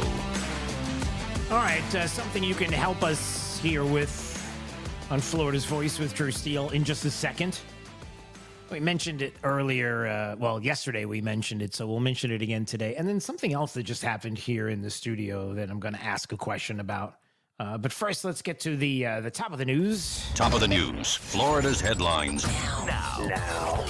All right, from the Florida's Voice newsroom, Amber Joe's got some of the headlines there following there. What's up? Hey there, Drew. Here are some of the stories we're following for you at this hour. Police in North Carolina have arrested a man for the alleged murder of an off-duty Jacksonville Sheriff's Corrections officer. This is a case that unfolded at a Love's gas station in Jacksonville over the weekend. The off-duty officer, Brad McNew, spotted 29-year-old Damara Leon Grant in a violent argument with a woman. Officer McNew had just finished his shift and tried to intervene when the suspect reportedly pointed a gun at him, then drove off, allegedly firing at the officer, and then fled to North Carolina. Officer McNew died after he was shot multiple times. The suspect faces murder and weapons charges and will be extradited to Florida, where he will be tried. Cutting through the red tape, that's what Governor Ron DeSantis says he is doing right now with an emergency fund that's helping Floridians get back to normal after Hurricane Milton. At a press conference today, the governor awarded $500,000 to nonprofit organizations across Florida to help with things like debris removal, free tarping, temporary home fixes, and other volunteer services. Nice. The Florida Disaster Fund is the state's private agency that was established to help Florida communities recover when emergencies occur. It's a big day for the Jacksonville Jaguars and the city of Jacksonville. That's because the NFL owners are voting whether to approve the $1.2 billion proposal agreement between the team and the city for its so-called Stadium of the Future. The proposal needs 24 of the NFL's 32 owners to move forward. If it passes, construction will begin in June and will be wrapped up by the beginning of the 2028 season. The NFL owners' vote takes place in Atlanta. Well, that's all for now. Check out all of our stories at Florida's Voice by going to our website. I'm senior reporter Amber Jo Cooper for Florida's Voice. Drew, back over to you. All right, Amber, I appreciate it. Florida's Voice in the newsroom, following some of the stories. The stadium, Big D, the Stadium of the Future for the Jacksonville Jaguars. The Stadium of the Future, it's a lot of money, billions of dollars for that Stadium of the Future.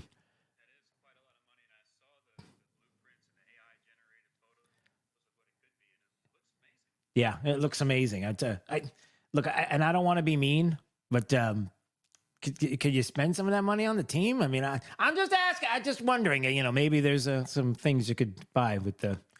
Yeah, that's a. Sorry, I'm just.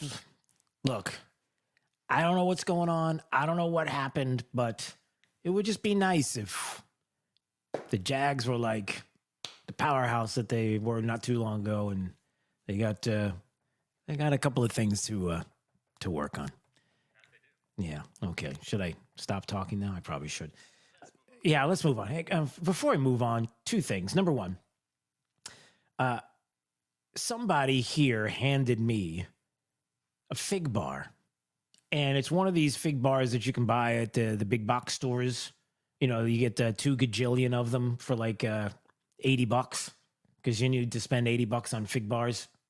because I guess they have a shelf life of like 10 years or something. I don't know. That's a lot of fig bars. But they handed me the fig bar, and it says the name of the, I'm not going to name it, but the name of the fig bar. I am holding it. You can hear that, right? So it says the name of the fig bar, and then it says blueberry. So it's a blueberry fig bar. And then there's others in the box that are strawberry. But it's a fig bar. Why does the fig bar not taste like fig? Like, why does it taste like blueberry? Like, if I wanted blueberry, I would just get a blueberry bar. Why am I getting fig that tastes like blueberry? Shouldn't fig just taste like fig? I mean, isn't that... It just seems weird. It doesn't seem... It seems unnatural. Like, I'm getting the fig bar because I want the fig, and somebody said, no, it's really good. It tastes like blueberry. It's like, well, if I wanted something that tastes like blueberry, I would get something that tastes like blueberry, but I want it to taste like fig, and now I don't know what it tastes like. Why don't you just make the bar with blueberry in it? Does that make sense, D? Do you see where I'm... Okay. Yeah, that's fair. All right, and something else that's fair is yesterday we said somebody texted. They watch at flvoicenews.com, Florida's Voice. They were messaging on YouTube. You could do that as well on YouTube or Rumble or X. We are live 3 to 6 p.m. each and every day. And by the way, all day long, 3 to 6 p.m. we are live. And then you can listen at your convenience anytime at drewsteele.com. Steele has 3 E's if you would like to listen there as well. Take us along with you, mobile. It's fun. Somebody said, hey, the background is beautiful. But, you know, there's lots of places around Florida that are beautiful. Why don't you put the background there with a different place? And I said, okay. So we said yesterday, if you would like to take a picture in landscape mode of an area that you live in anywhere in the state of Florida, because we are statewide, and if you would like to send the picture to us, I will put it up on the big screen behind me, the background. It's actually a window. And I will put it up there, and then I can give you credit, and we can show off the beautiful place that you live in the state of Florida. So all you need to do is send it to Derek. Don't send it to me. He was so nice. He's like, yeah, they can send it to me. All right, so send it to... Exactly. I don't mind them either. Derek, D-E-R-E-K. So Derek at flvoicenews.com. You can send it there, landscape mode. The best quality picture you can, please. And then send us your name and the city, and you could be featured right behind me, and I'll mention you throughout the show. So 'cause there's a lot of places in the state of Florida that should be mentioned, and I would love to show off your little slice of paradise. There you go. All right. We move on now. You ready to move on? Let's go. Wow, I'm looking at a lot of these numbers that are popping up. A 10-point swing for the former president. The odds for all 7 states are showing that there's a big swing. The betting odds now are for Trump on poly markets. People are saying that Republicans could reach 55 seats in the Senate. Whoa. How about that? Gallup is saying 42% of voters now identify as independent. Why that's happening? Because they don't want to be Democrats. That's why. Also, according to Rasmussen, Trump's up now 3 in Pennsylvania. And Trump's leading 49 to 48% in a new Michigan poll.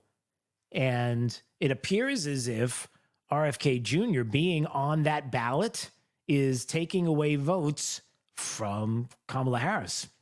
How about that? Long lines outside of precincts in DeKalb County there in Georgia.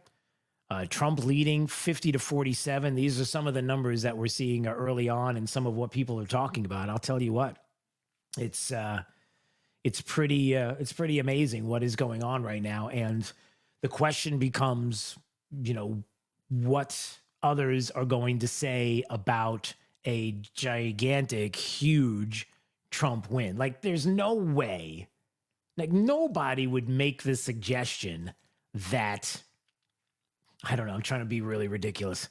Like, nobody would make the suggestion that Republicans are rigging the election. Like, that wouldn't happen. Breaking news. A bombshell. Oh, wait, this just in. Yes, they would. D, I said, did I not say this, D? You got to, come on, you got to back me up on this. did I not say on the air and even with you off the air, did I not say that the worry of the people are talking to me and saying that some of the worry that they have is Trump might win so big, or bigly as it were, that it's almost going to look like the Republicans rigged it. And some people might actually make that excuse, like, we're not going to certify this election because we've been talking about how close the election is going to be. We talk about numbers that seemed 49-48, 50-47. We talk about these numbers being so close that you can't tell me it was that big a blowout. They had to have cheated. Haven't I said that on the air and off the air a few different times? Yeah. All right, but it is deconfirmed. And if it's deconfirmed, then you know it's deconfirmed. So it's true. So I said it, and guess what? Leave it to MSNBC and Joy Reid, which is funny because she doesn't seem very joy-filled. It's a weird name. It's like Joy Behar. Joy Behar and Joy Reid, two people that were named incorrectly because it's just they don't seem very joy-filled. But here she is. Republicans are rigging it. At this point, you can't call what Trump is running a campaign. As friend of the show David Corn points out in Mother Jones, what Trump and J.D. Vance and House and Senate Republicans are running is a massive disinformation campaign aimed at warping Americans' reality. I want you to wrap your head around this for a second. Joy Reid, MSNBC, Rachel Maddow, right? The MSNBC, the network that we watch so you don't have to. Joy Reid wants you to believe that the party that gave us the Russia collusion hoax, impeachments upon impeachments, perfectly fine phone calls, the laptop from heck was actually Russia disinfo. That party and that media wants you to believe that... I don't know why did Hillary just pop in like that? That was weird. They want you to believe that the GOP is the party of disinformation, and that's why they have to be stopped. That's why places like Twitter, where you, X, formerly Twitter, where you didn't have free speech, you had a lot of censorship going on. Now, which seems to be the free speech central, is loathed by the left because you get to find out what's really going on now. So that's Joy Reid was like... is a massive disinformation campaign. Okay. And how does she see that happening? Like, what is it? It's a... Trump and Republicans backed by far right-wing billionaires like Elon Musk and right-wing media and anti-woman manosphere podcasts are creating social media or gaming social media apps like X Twitter in Trump's favor and pumping disinformation into the brains of Trump supporters. Wow. Is that why my head... Hey, Dee, does your head hurt? Because my head's been hurting like since Elon Musk bought Twitter. I don't know what... Does your head hurt? Because mine's been, it's almost like there's been something being pumped into it. Almost, yeah. And maybe a little bit of, how many names did she call Trump there? I don't know. All right, let me, by the way, I think the things we're getting pumped into our brain is called truth. Yeah, because sometimes the truth hurts. See what I did there? Oh, that was really good. You could, go ahead. Thank you. All right, here. Yeah, I'll play it again here. So here's what she said. She says, go ahead. Trump and Republicans backed by far right-wing billionaires like Elon Musk and right-wing media and anti-woman manosphere podcasts are creating social media or gaming social media apps like X Twitter in Trump's favor and pumping disinformation into the brains of Trump supporters. That's got to be painful. Okay, so 3 names and 2 arguments thrown out that only someone from the left would say. And a nanosphere, which I don't know what that is. All right, so here comes the fun part. Ready? Not quite foreign interference, but not exactly different from what Vladimir Putin would do. Okay, wait. And in many ways, the disinformation campaign is working. Base Republicans today believe everything from Democrats secretly manipulating the weather. Okay, wait. You did that. We didn't do that. You did that. 9 years ago, CBS, Nora O'Donnell with a scientist. Lasers? Really? To change the weather? That's right. Well, as Mark Twain once famously said, everyone complains about the weather, but no one ever does anything about it. Well, instead of doing a rain dance, we physicists are firing trillion-watt lasers into the sky to actually precipitate rain clouds and actually bring down lightning bolts. This is potentially a game changer. Even in the 60s, the CIA used this to bring down monsoons during the Vietnam War to wash out the Viet Cong. You did that. You did it. You did. We didn't do it. I didn't say anything like that. I wasn't even thinking that. I'm like, lasers, that seems really crazy. And then here comes CBS. It's like, hold on a second. 9 years ago. Hold on a second. We got this guy who's telling us about shooting lasers. And then they've been doing it for a long time, the government. You did it. We didn't do it. I had no intention on saying anything like that. You did it. I bring it up. And then you call me crazy? You should call the people over at CBS and ask them why they did that. Why don't you do that? You're listening to Florida's Voice with Drew Steele.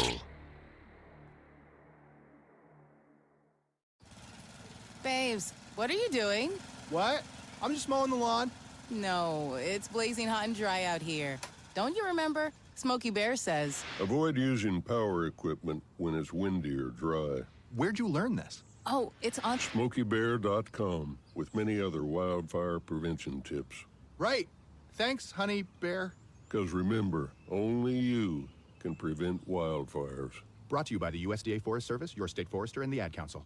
All right, son. Time to put out this campfire. Dad, we learned about this in school. Oh, did you now? Okay. What's first? Smokey Bear said to. First drown it with a bucket of water, then stir it with a shovel. Wow, you sound just like him. Then he said. If it's still warm, then do it again. Where can I learn all this? It's all on SmokeyBear.com with other wildfire prevention tips, because only you can prevent wildfires. Brought to you by the USDA Forest Service, your state forester, and the Ad Council. Are you prepared for an emergency or disaster? Because it's not a matter of if, but when. Don't find yourself saying, I'll trust water bottles and a flashlight to save the day, but I'll be proved wrong. With a tornado approaching, I'll realize that I lack a wheelchair-accessible shelter. When the floodwaters rise, I'll be up in the attic with 20 cans of beans. It's a recipe for disaster. let's prepare so we all have a better story to tell. Get started at ready.gov/older adults. Brought to you by FEMA and the Ad Council. Are you prepared for an emergency or disaster? Because it's not a matter of if, but when. Don't find yourself saying, when the storm rolls in, my time to find a pet-friendly evacuation center will have run out. The scorching heat wave will leave me powerless to cool my insulin.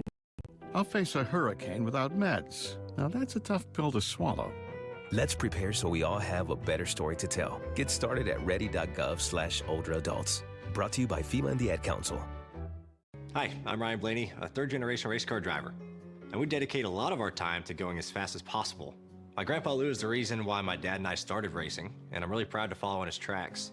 But when my grandpa was diagnosed with Alzheimer's, it was a very unexpected bump in the road for us. I've learned a lot on this journey with my grandpa Lou, and the memories of my grandpa will always be with me. And in our family, we're used to getting involved, and I encourage you to do the same, especially when it comes to caring for your loved ones. When I think about Alzheimer's and the impact it had on my family, I recognize that losing a race isn't such a bad day after all. It's important to notice if older family members are acting differently, experiencing problems with their memory, or having trouble with routine tasks. Talking about Alzheimer's can be really tough, but if you notice something, have a conversation with your loved one. Encourage them to see a doctor or offer to go with them. Early detection of Alzheimer's can give your family time to explore support services, make a plan for the future, and access available treatments. If you or your family are noticing changes, it could be Alzheimer's. Talk about seeing a doctor together. We're with Bridget, whose husband won't be home for months, and whose daughter is due any day. We're with Mike, who's leaving home to protect his family and yours. We're with all service members and their families who need community, connection, and maybe a bit of magic. Are you with them? Learn more at uso.org today. We're with Liam after his 4th military move, when being new is starting to get old. We're with Tara during the holidays, when she misses home the most. We're with all service members and their families who need connection, comfort, and a home away from home. Are you with them? Learn more at uso.org today. Now, back to Florida's Voice with Drew Steele. Oh boy. This is interesting. Just came across my desk. I guess I'll ask you and Big D. By the way, thank you for making Florida's Voice with Drew Steele a part of your day. We are live each and every day, 3 to 6 p.m. Across great radio stations right here in the state of Florida. We thank you, all the affiliates out there. And if you're listening or watching at FLVoiceNews.com, Florida's Voice, you can go to any one of our social media platforms, YouTube and Rumble and X, and you can watch at your leisure or leisure. Either way, I don't care if you leisure or leisure. Either way, just go watch. And you just go to at FL Voice News. It's right there. Oh boy, this is a weird way to start the conversation, but I'll start it this way. Big D, were you spanked as a child? I don't believe so. Okay, you've just forgot about it. Okay, so there's a new study about spanking kids. Oh boy, are you ready? Here we go. Here we go. The negative effects of childhood spanking may be overstated. Overstated. A recent study looked into long-standing debates surrounding the impact of spanking on child development, and the study that was published revealed that punishment may not be as detrimental to a child's future. Oh boy, I'm looking at the time. I probably should have waited. I should have had a whole hour to talk about this. Oh, I don't know. So they're saying that spanking accounted for less than 1% of variations in child outcomes, showing that its negative effects might be exaggerated. So all of those times when people are like, don't spank your kids because it's going to turn them into, or it's going to make them into, and it's like, no, that's not what they're saying here. That's not what they found out. And oh boy, that's a tough one.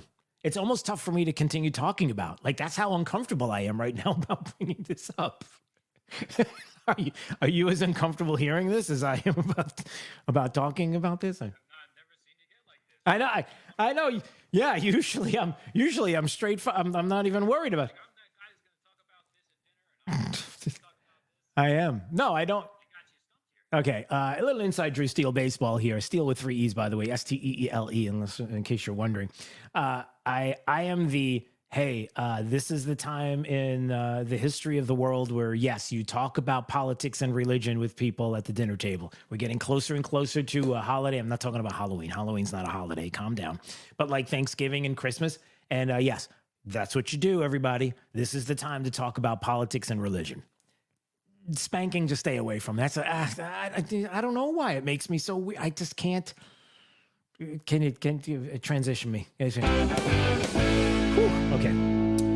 Here's an update from Ray Stadium. The cow-nosed stingray from Tropicana Field's been safely relocated to the Florida Aquarium's Stingray Beach habitat. Despite the stadium's damage from Milton, the stingrays remain safe in their 10,000-gallon home beyond right center field, but they've got the cow-nosed stingrays to safety at the Florida Aquarium and the stingray habitat, which is cool to hear. Comcast has opened an Xfinity support center in the Selby Library parking lot. So if you're in Sarasota County, you are encouraged to come out for Wi-Fi and customer support. It's there for you, thanks to Comcast and that Xfinity support center, so you can get to some Wi-Fi if it's needed. And apparently, according to SRQ, the airport, they're going to reopen tomorrow. They're going to be reopened 6 a.m. tomorrow morning. Commercial flights will resume at 9 a.m. How about that? That's the comeback, everybody. That's good to hear. Really good to hear. You're listening to Florida's Voice with Drew Steele.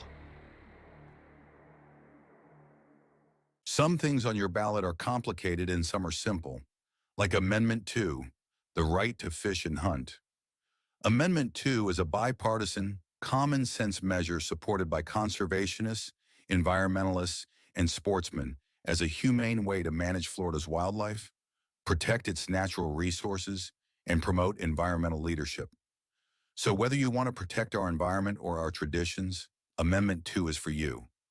Remember, Amendment 2 is a bipartisan, common-sense measure supported by conservationists, environmentalists, and sportsmen as a humane way to manage Florida's wildlife, protect its natural resources, and promote environmental leadership. If you want to protect our environment or our traditions, Amendment 2 is for you.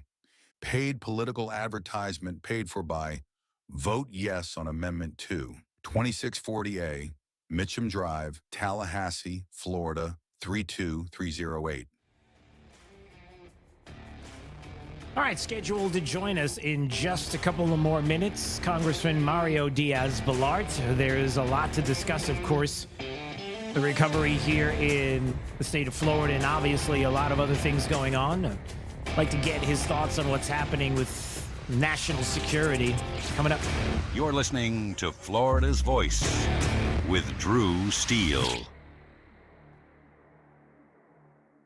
Florida's Voice with Drew Steele. Congratulations on your show. Congratulations on your new show. Big deal, huh? That's why shows like yours are so important. We have an independent county elected sheriff that's the head of law enforcement in Jacksonville/Duval County. And I know how to work toward making this city safe. We can't be shy about speaking on things such as faith and politics.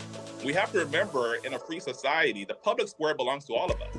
I'm not interested in North Florida looking like Orlando or Miami. I love where we live, but I think that good jobs means that people that live in this district can stay in this district. Fishing and hunting is funding a large part of your conservation projects in Florida, and we want to make sure that those are forever preserved. And the problem with this industry at this point is that they actually target our youth. You can see it in their marketing strategies where it's bright colors, fun names. And that's going to be endlessly litigated. Florida's Voice with Drew Steele.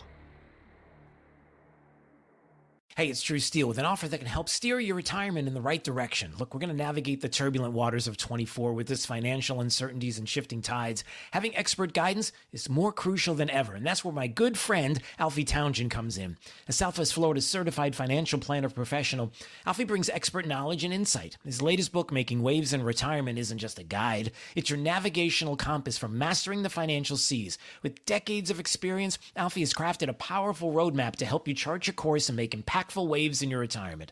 Look, for a limited time, you can claim your free copy of this valuable guide. That's right, no cost. This book is more than just pages. It's your blueprint for a prosperous and fulfilling retirement.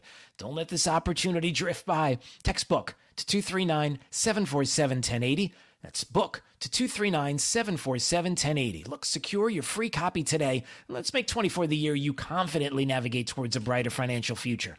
Text book to 239-747-1080. I've been dipping snuff for well over 30 years. You know, I could wake up in the morning and have a weird lump in my gums. Guess it's like playing Russian roulette, really. I would love grandchildren. And if by quitting it extends my life some, I would gladly lay it down. Visit tobaccofreeflorida.com to find free resources to help you quit your way. Today, push harder, push forward, push vigorously. There are things that I am hiding from people that I'm trying to inspire. You can do whatever you set your mind to. I feel like a hypocrite a lot of the times. Don't give up on yourself ever. Smoking, I hide it because I'm ashamed of it. I want to get out of the shadow. I want to show people there is light away from the darkness. I am going to quit.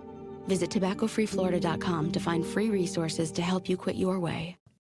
We're with Bridget, whose husband won't be home for months and whose daughter is due any day. We're with Mike, who's leaving home to protect his family and yours. We're with all service members and their families who need community, connection, and maybe a bit of magic. Are you with them?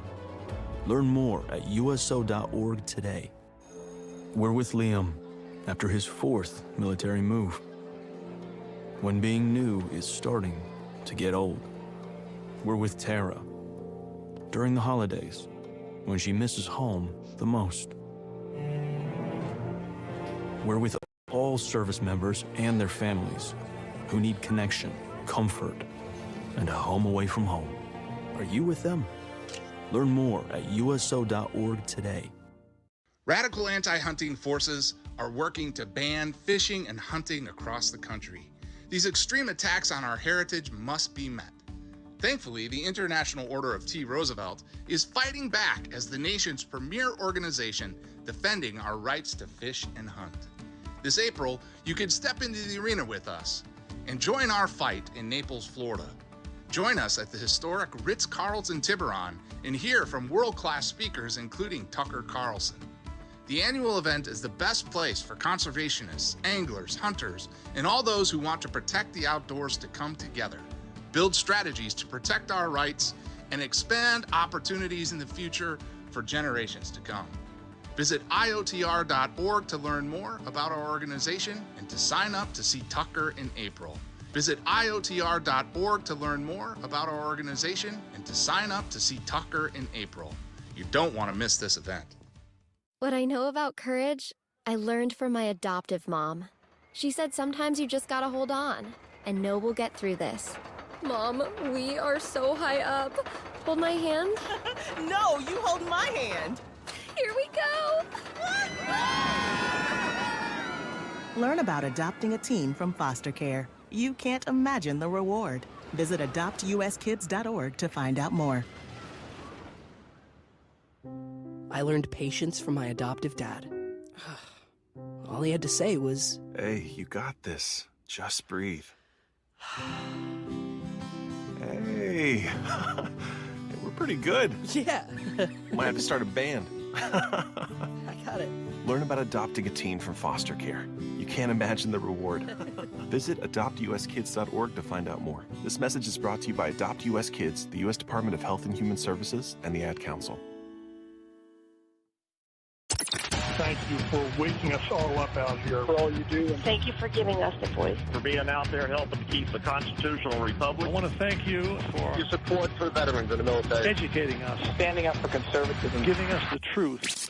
Florida's Voice with Drew Steele. Well, we appreciate you joining us today on Florida's Voice. Of course, we are across the state, statewide. Always appreciate you watching at flvoicenews.com. That is Florida's Voice, the website. You can go there, just click on my face, and once you click on it, you'll be directed to all the places we are. We're on YouTube, or on Rumble and X, and obviously drewsteele.com, the website. Steele has 3 E's if you want to go there and listen anytime you like. And all the great affiliates who have been joining us across the state. We do appreciate you, each and every one, and especially considering everything that we've been through, certainly in the past week and longer. Through Helene and Milton and a lot of the things that we've been describing, the cleanup, some of what the governor has been doing and getting rid of red tape, making sure that red tape is cut so we can get some disaster response happening. And he's been doing such a fantastic job. And so I want to talk about this and many other things that are going on with Congressman Mario Diaz-Balart, who's joining us right now on Florida's Voice. Always appreciate his voice and always appreciate him joining us. How are you today, sir? Very well, sir. How are you, Drew? You know, we're doing okay. Certainly, before we get into some of the things that are going on there on the Hill, obviously, you know, there's a lot still that's happening across the state and some of the cleanup and even some of the tornadoes and some of what we experienced. I know even not just Naples, but areas of the East Coast. I know St. Lucie County and so many places that got hit and were affected by the storm. But there's something to be said about not only the resiliency of the people in the state, but certainly being prepared and how we certainly always are for that. But when it comes and when it hits, you just don't know, you know. Correct. And you know, look, a couple things. First, thank God we live in the United States of America, and within that, thank God that we live in the state of Florida. Yeah. Because no place in the entire world is better prepared to deal with this kind of horrific, natural disaster as Florida is. Now, obviously, for those who've been hit hard, this, obviously there was folks who've lost their lives, but this is going to be months, if not years, to get back to normal. But having said so, it is still pretty amazing if you look at, for example, the number of people whose power has been brought back, right? Yeah. And people who've been reconnected to electricity, which is a big deal. The numbers are dramatic as far, and that's Florida. It's so well prepared. And by the way, it also shows leadership, the leadership of the state legislature, leadership of particularly the governor, our Governor DeSantis. If anybody was not impressed by him before, I think they've seen him now again. This is a real leader who cuts through, as you said, cuts through the red tape, gets things done. And but that doesn't minimize the impact on those who have been hit very hard, including some who have been hit again now multiple times. And it's just sad to see, but the resiliency of the folks in this state. The morning after the hurricane, I was able to go to Everglades City and Choccolosky and Plantation Island, and I met there with the mayor and the city clerk, and they were already cleaning up and they were already moving forward. I also saw literally cleaning the streets, and I'm not sure if that was the state, if that was local, with the machinery, just trying to get the debris off the streets, right, and including the causeway, right? And so that's because we live in this amazing state, and leadership matters. Yeah. Know. Oh yeah, absolutely, it does. Getting to a little broader topic, because I was having a conversation with my wife yesterday. We were talking about some people. I mean, obviously not as many as before. I think we only have like 17,000 now without power. Still, when you don't have it, right? You realize that we were talking about how tough it is for the short term. And then we started thinking, all right, long term. And then we started thinking about national security. And now you start getting into a whole, big issue. When you talk about the grid, you talk about electricity, you talk about the security of the country. And it kind of leads me into some of the things that I wanted to talk to you about today, because I know there in the Appropriations Committee, and you're there as the chairman in the State and Foreign Operations Subcommittee. There's so much that is going on that has to do with our national security. I'm sure that's part of it, as you think about that and some of the other things. And maybe you can discuss that a little bit about the importance of, listen, our tax dollars, being good stewards of it, but not only that, but knowing where it needs to go and some of the security concerns we do have in this country. Yeah, I'm frankly very concerned. I think that we have not been, as a country, as vulnerable as we are now from within. And why do I tell you that? Because of the disaster and created by this administration, by the Biden-Harris administration on the southern border. So we know, obviously, that there are over 400,000. This is according to the administration, of convicted felons that have been released into the country. By the way, that's what we know of. But we also know that there are tens of thousands of, for example, young military-aged single men from communist China that have been allowed in. And we can go on and on and on and on and on. Those are folks who are here in the United States. And to your point about it's not an issue of having to do a 9/11 attack. It's what if they, for example, try to take out our electric grid in certain parts of the country, or our water.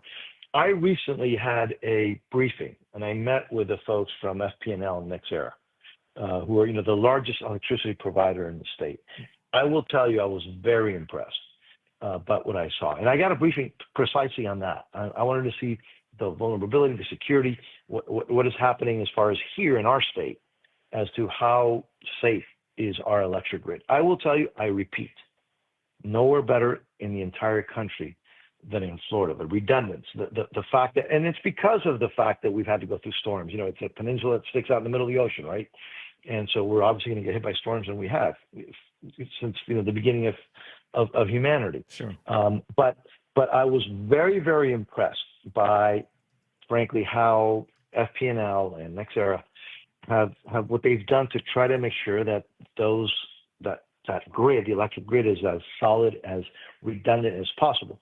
But I will tell you, that's not the same everywhere in the country. And we've seen it. We've seen how they'll take out a subsection and a substation in certain parts of the country, and it just blacks out a whole area.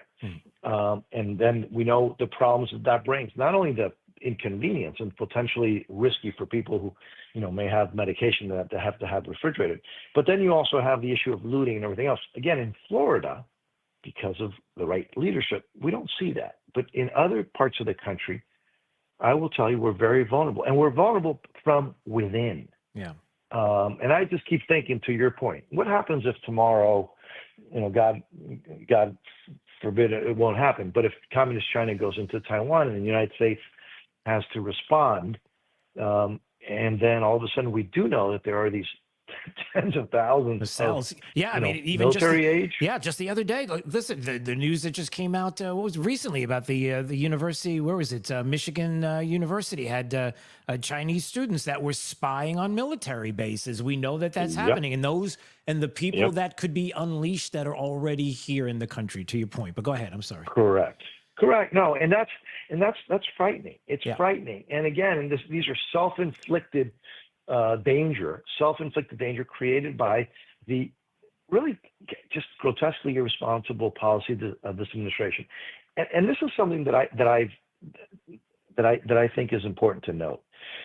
This policy on the southern border, not to mention everything that this administration has done, you can argue that they're inept, et cetera, but these are policy decisions that have been made by the president, the vice president, and others. So this is not just that, it just kind of happened and we weren't thinking about it. No, these are dozens plus, and on top of dozens of executive orders to do this. And so, one has to ask the question why they've done that. And that's a different question. We can talk days about that. But they've done it. And these are policy decisions that are made by this administration that if we were going to have a plan to put our country at risk, to threaten our national security, not to mention everything else, our economy and everything else, we couldn't do a better job on purpose to put us at risk. And so, that's why leadership matters. And I'll tell you, I'm optimistic. I'm always the eternal optimist because I believe in the American people, and I know the American people, sometimes will do, we'll get sidetracked, but ultimately the American people always make the right choice when they need to. And I'm optimistic that in this election, the American people will make the right choice again, need to make the right choice. But because I just don't think that we've been in such a vulnerable position, really, probably since the Civil War. And that's saying something. And I'm not one prone to exaggeration. I'm just not. I'm optimistic because we can reverse a lot of these things. But right now, the course that we're on is really, really dangerous for our country. Yeah, there's no doubt. Congressman Mario Diaz-Balart joining us on Florida's Voice. We appreciate him stopping by. Yeah, because look, the other thing that is so frustrating, I think, for many people is that there are too many forces that are out there that seem to be joining together who want to either make us convinced that what we see is really not what we're looking at, that it's something completely different, which is so maddening. You have selectively editing of Speaker Johnson just the other day with CBS. I'm going to play the audio coming up in just a bit. Selectively editing his interview, and then the media outlets get all upset, Congressman. They're all like, "Well, I don't understand why this person doesn't want to come on the program, and why the Trump doesn't want to come on the because you can't be trusted." And what is it that collectively, I use the word collectively, isn't that interesting? Collectively, what is it that you want? And the fear and the feeling of many people, especially now, is not the constitutional republic and to the benefit of the American people, but it's quite the opposite. Because if you want Kamala Harris, then apparently you want 4 more years of what we've already had, because there's no indication it's going to be any different. And just the fact that those forces are out there is so frustrating. So, I wonder what you think about that. And even with the national security aspect of all of this, like how did they let this go on? Yeah, no, you're absolutely right. There are huge national security implications of having an administration that is at best incompetent, at worst, we've already had that conversation, much worse than that. And I think it's beyond just incompetence, by the way. I really do. I think this is by design. And this is not a conspiracy thing. There are only 2 options here. Either they are totally incompetent and total idiots and have no idea what they're doing, or they know what they're doing. Of course they do.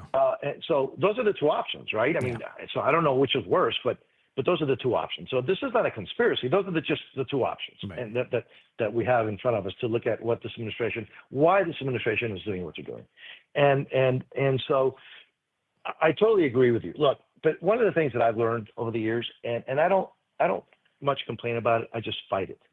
And I do my part, which is we know that the corporate media is not, it's beyond biased. It's not that there's a double standard. No, there's a single standard. And the single standard is they'll support the left. They'll justify anything that the left does, and they will always be critical of anything that we Republicans, whatever you want to call us, do. Yeah. And that's the reality. And so, but one of the things that I think is important is to try not to let those things stand. And so, look, you know who did an amazing job on the Sunday shows? Was it this weekend or the weekend before? I'm a big fan of Senator Tom Cotton, for example. Yeah. You know, and he's done a phenomenal job. The Republican candidate for vice president has done a remarkable job. And yes, constantly they're doing this. You know, you mentioned, the editing of Speaker Johnson. How about what 60 Minutes did with Harris, her interview? They totally changed it. Yep. Because it was, her answer was so ludicrous, and they literally moved her answer, changed it around, totally edited it. Right. But this is the kind of stuff that we deal with. But the gall of them to do it, knowing that we can go back. We can go and then and good for Speaker Johnson for doing what he did, which was releasing him speaking to them in the interview, so you can actually hear it in context, so they can't hide it. Yep. And they can't not show the transcripts. It's right there, so you can see it. And the thing is, just like with and then maybe we talk about this before we go, but just like with selectively editing that the media does, just like what all the things that we see the left doing in this country, ultimately they've got to be scared because everything we've talked about has come to fruition. All the things that were going to happen if you had the crazy amount of spending going on in DC, inflation, really, it's going to, look at this, here it is. And now, unfortunately, and this is the rub for me, it takes people getting hurt by a system that is taking away from them and destroying the republic, constitutional republic that we are, and taking things away and hurting the American people. Like, it took this kind of hurt for people to say, oh, well, maybe there's got to be a different way to do this. And I hate that we had to hurt like we are right now in order for people to realize. But sometimes that's what ends up happening. Yeah, I think, the American people are amazing, and it's the most amazing in the history of this planet, by the way. There's never been a country. And this country is so great because of the people that make up this country, right? Yeah. But you're interested. But we also have, it seems, very short memories, right? And it took the malaise of Jimmy Carter to get Ronald Reagan, Yeah. And so I'm hoping that now people and Drew, one of the things that I've done a lot of interviews. I'm out there supporting the president. When I should restate that. The President Trump, that's what I'm talking about. Yeah, that's right. I'm trying. Yeah. You don't want to mess that one up. I have a hard time. I still have a hard time calling Biden. Look, he's the president of the United States, but that's he's unfortunately he's a sad joke. No, I'm talking about. I've been out there, obviously supporting and speaking on behalf and fighting to try to get President Trump elected again. And you're absolutely right about what you're saying. I just again I'm hoping that people, as I was saying, even though we have as a country a short memory, but remember, it was just 4 years ago when Trump was in the White House, and then we've had this chaos for almost 4 years. And I tell people, and I get the questions all the time, well, but, Trump is going to do all these horrible things if he gets elected. I'm like, whoa, wait a second. Hold on a second. We're not dealing with two people that are theoretical, that one is promising one thing and the other one is promising something else. No, President Trump was already president for 4 years. Right. Did he do all these horrible things that you're claiming that he was going to do? No, he didn't. He was a phenomenal president. He was a great president in every way. However you want to look at it, he was a great president. And then we have these last 4 years. So you don't have to have a long memory to remember what it was just 4 years ago. Yeah. And was a situation, people's personal situation, was the country better off? Was the price of food, gas, whatever you want to look at? Was it better just 4 years ago, or is it better under these last 4 years? And so I'm hoping that even though we have a short, memory, I think as a people, and this is an amazing country, but that is something that I think defines us, right? Yeah. I'm hoping that they will just think back just 4 years ago. And when they hear all these crazy accusations about what President Trump's going to do, all these crazy things, wait a second.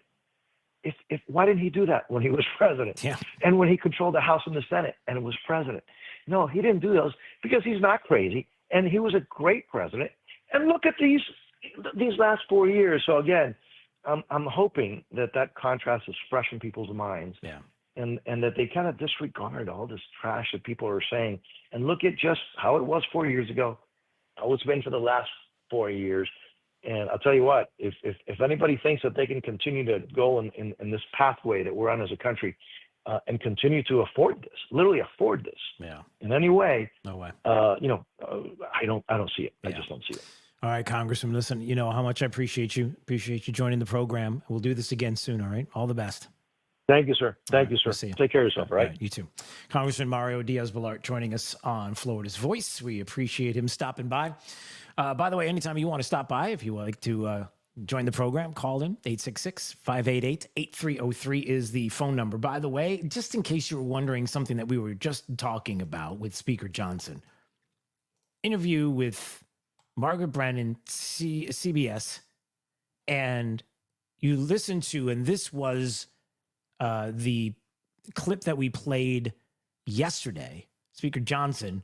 Remember, they had the whole thing about wanting his cholesterol level. Okay, so you had Meet the Press that wanted cholesterol level numbers. And because, you know, in Iran, they're like, we can't do anything to the Americans because Donald Trump has perfect cholesterol levels, whatever.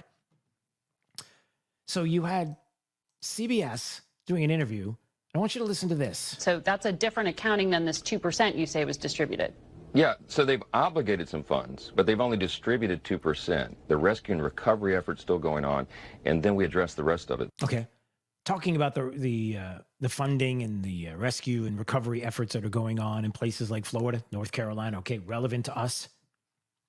But that was selectively edited. You didn't hear the rest of it. When she asked... So that's a different accounting than this 2% you say was distributed. He says... Yeah, so they've obligated some funds, but they've only distributed 2%. And when I was there on the ground, and you should go, I mean, bring the cameras and talk to the people there. They'll tell you, don't take politicians' words for this or the administration's word. Talk to the people there on the ground. They had not been provided the resources almost 2 weeks out from the storm that they desperately needed. And when I was there, 13 days post the storm hitting that state, people are still being rescued. They're stuck in the higher elevations in the mountains because the roads are down and all the rest. So they need every available resource and all hands on deck. And then he said, the rescue and recovery effort's still going on, and then we address the rest of it.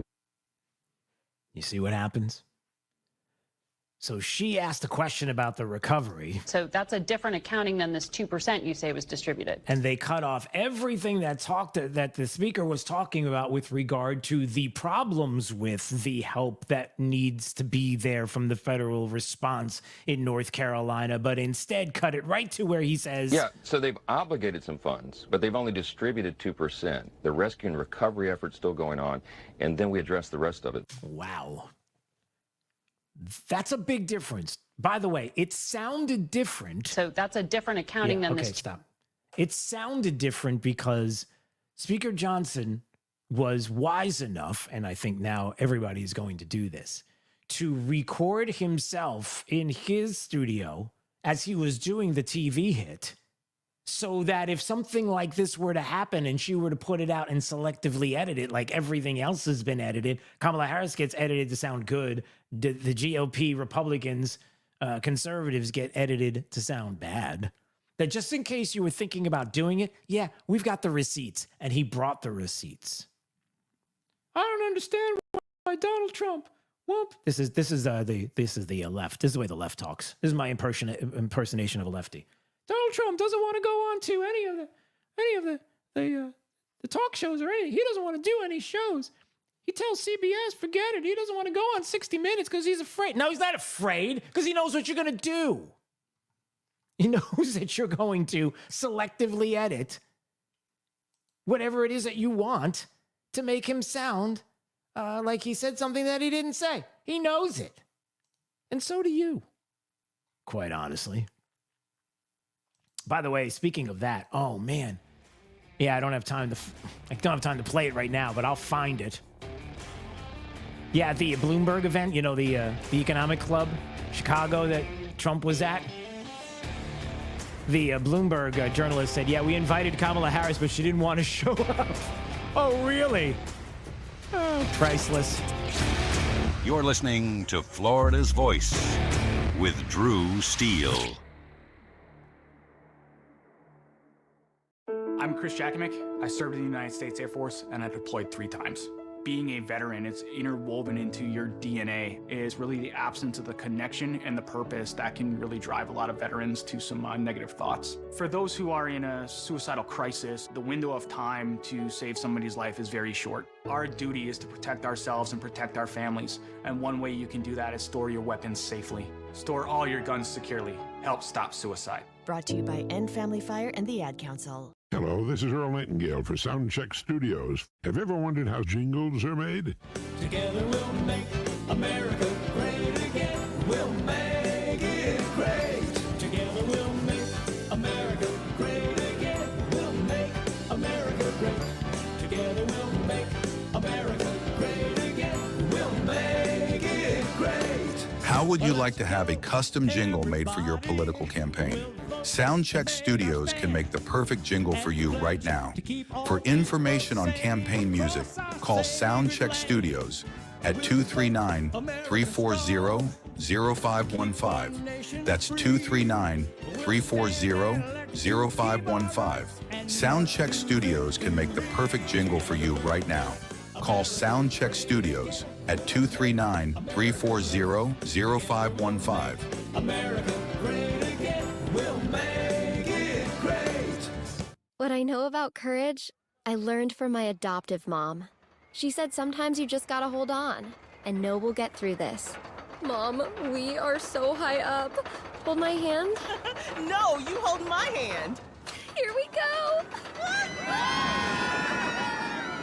Learn about adopting a teen from foster care. You can't imagine the reward. Visit adoptuskids.org to find out more. I learned patience from my adoptive dad. All he had to say was, Hey, you got this. Just breathe. Hey, we're pretty good. Yeah. Might have to start a band. I got it. Learn about adopting a teen from foster care. You can't imagine the reward. Visit adoptuskids.org to find out more. This message is brought to you by Adopt US Kids, the U.S. Department of Health and Human Services, and the Ad Council. Radical anti-hunting forces are working to ban fishing and hunting across the country. These extreme attacks on our heritage must be met. Thankfully, the International Order of T. Roosevelt is fighting back as the nation's premier organization defending our rights to fish and hunt. This April, you can step into the arena with us and join our fight in Naples, Florida. Join us at the historic Ritz-Carlton Tiburon and hear from world-class speakers including Tucker Carlson. The annual event is the best place for conservationists, anglers, hunters, and all those who want to protect the outdoors to come together, build strategies to protect our rights, and expand opportunities in the future for generations to come. Visit IOTR.org to learn more about our organization and to sign up to see Tucker in April. Visit IOTR.org to learn more about our organization and to sign up to see Tucker in April. You don't want to miss this event. Hi, I'm Ryan Blaney, a third-generation race car driver, and we dedicate a lot of our time to going as fast as possible. My grandpa Lou is the reason why my dad and I started racing, and I'm really proud to follow in his tracks. But when my grandpa was diagnosed with Alzheimer's, it was a very unexpected bump in the road for us. I've learned a lot on this journey with my grandpa Lou, and the memories of my grandpa will always be with me. And in our family, we're used to getting involved, and I encourage you to do the same, especially when it comes to caring for your loved ones. When I think about Alzheimer's and the impact it had on my family, I recognize that losing a race isn't such a bad day after all. It's important to notice if older family members are acting differently, experiencing problems with their memory, or having trouble with routine tasks. Talking about Alzheimer's can be really tough, but if you notice something, have a conversation with your loved one. Encourage them to see a doctor or offer to go with them. Early detection of Alzheimer's can give your family time to explore support services, make a plan for the future, and access available treatments.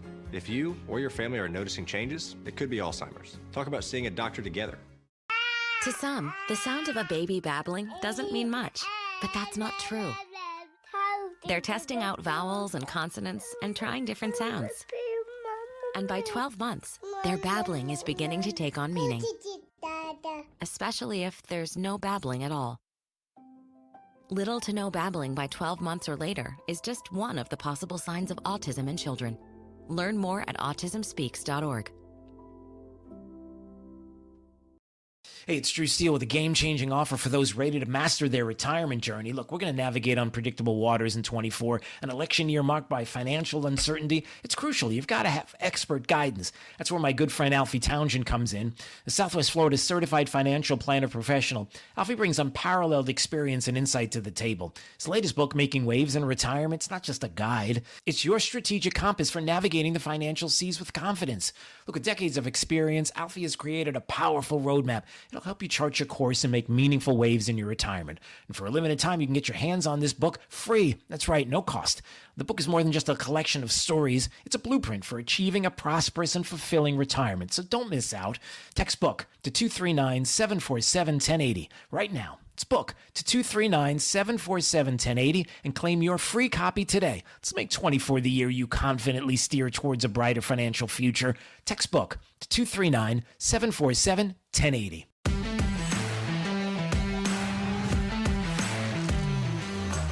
Now, back to Florida's Voice with Drew Steele. All right, we do it each and every day at this time. It is the top 5 audio. There's a lot of them. It's the top 5 audio clips of the day. It's my top 5. 5, 4, 3, 2, 1. This is Drew's top 5. Number 5. We have roughly 30 minutes. I was waiting to hear what the timing was going to be on commercial breaks because of the powers that be. We're going to do it uninterrupted, unedited, straight through the whole interview, nothing left off, and then we're going to take a commercial break and come back with a panel. So I assume I'll get to a lot of questions, and if you had to guess, Stuart, it's the issues that people tell pollsters are most important. All right, well, we're going to see. That's Brett Baer, who was talking to Fox Business and saying, yep, Kamala Harris is going to be there on the show, pre-taped. And, it was no editing, no nothing. She didn't have the questions. It's going to be long form. We'll see how it goes, and we're going to ask all the tough questions. God, I'll believe it when I see it. Number 4. So the rules just don't apply to him. Is he okay? Kamala Harris is asking, the vice president is asking, I hope he's okay. He's not okay. That behavior is not okay. Let's just be honest about it. It's odd. It's weird. If you look at his rallies, you'll see when he went to Coachella, he just sort of stands there and, wants people to sort of, he's like, bask in the glow of the applause. That's Don the Lemon. Somehow ended up back on CNN as a I don't know, a journalist or a commentator or whatever, and he's talking about President Trump's health and how he looks so weird. He's like standing there and people are applauding and he's enjoying the applause that people are giving. How dare you do that? That's crazy. What are you talking about? Number 3. I want to talk to you a little bit back and forth on these presumed tensions that the campaign has with the Biden folks, with President Biden in particular. There's been all these reports that it came to fruition with this argument of whether Ron DeSantis was being helpful or hurtful. The president says he has great relations and has been working fine with the governor. Kamala Harris admitted that she never got to speak to Governor DeSantis during this, and there was a lot of tension. Is there tension between Kamala Harris and Joe Biden? Well, I think first and foremost, when you think about tensions between a president and the vice president, you've got to think about January 6th when President Trump let his supporters chant, "Hang Mike Pence." How do you know that somebody doesn't want to talk about something that they need to talk about, but instead change the subject to something else that people are like, what are you talking about? It's that piece of audio. That's Harris spokesperson Ian Sams when asked about, hey, it looks like there's a rift between Biden and Kamala Harris. Like, they're not getting along. He's like, yeah, but look at Trump. Yeah, you just proved to us that, there's a problem between Biden and Harris. Exactly. Number 2. At this point, you can't call what Trump is running a campaign. As friend of the show David Korn points out in Mother Jones, what Trump and J.D. Vance and House and Senate Republicans are running is a massive disinformation campaign aimed at warping Americans' reality. Oh, I see. Okay, so there's Joy Reid on MSNBC who was saying that it's Republicans who are planning on rigging the election with disinformation. You mean like Russia collusion hoaxes and impeachment hoaxes and perfectly fine phone calls that you told us were not, and also the Russian disinfo that was Hunter Biden's laptop. And you mean that kind of disinfo is Number 1. What does the Wall Street Journal know? I'm meeting with them tomorrow. What does the Wall Street Journal know? They've been wrong about everything. So have you, by the way. You've been wrong about You're trying to turn this. You're trying to turn this. You've been wrong. No, you're trying to turn this into debate. There are business people. There are business you're wrong. people. You've been wrong. You've been wrong all your life. That's President Trump at the Economic Club of Chicago. And he was talking to the Bloomberg reporter, who Bloomberg doesn't exactly, they're not really fans of President Trump's, and the reporter is talking to him, and he's like, I'm going to go see the Wall Street Journal. I'm talking to you. Like, what makes you the experts? You've been wrong your whole life. Like, what am I even doing here at this point? Drew's Top 5. It's an interesting point that he brings up, which is, since when did you all become the experts? It seems like everything that you've said about so many things, you know, the quote unquote experts, if you want to go back to COVID experts and you want to go back to economic experts and all of this, and you're the ones that are always talking about how we're the experts and we know better than anybody and we know all of these. I think we learned 4 years ago through COVID and the media and all the hoaxes that were presented to the American people and a lot of other things that have been going. I think we've come to the realization that the people who we've been told for a long time are the experts. Yeah, you're really not, are you? You're not even close to being the experts in a lot of cases. As a matter of fact, I think there's probably other people that are out there that we should listen to. I mean, Trump was talking about the same Economic Club of Chicago about inflation. People are betting that your policies are going to drive up debt, they're going to drive up inflation, so they're going to drive up interest rates. Are the investors wrong? Yeah, I had 4 years, no inflation. Yeah, I had 4 years, no inflation. Like, what are you talking about? How do you do this? So there's Trump, and Bloomberg is like, the people are worried. If you become president of the United States, you're going to cause inflation. You're going to cause World War III. You're going to cause... And Trump's like, wait a second. I've already been president. What are you people doing? It's like the left in this country lives in an alternative universe. Like, they're not... I don't know what it is. It's like the internet doesn't exist, and we can't go back to the tape when you selectively edit. When you say it's going to be World War III and there's going to be inflation through the roof and all of these horrible things are going to happen once Trump's the president. He's already been the president. What are you talking about? This is what we have to deal with. This is what Congresswoman Anna Paulina Luna has to deal with on a regular basis. I don't know how she does it. Well, maybe she does it because she's amazing and she's able to do that as she's there in Congress in Washington, D.C. She's joining us right now on Florida's Voice. Hey, it's Drew. How are you? Hey, Drew. How you doing? You know, I'm all right. It's great to speak with you.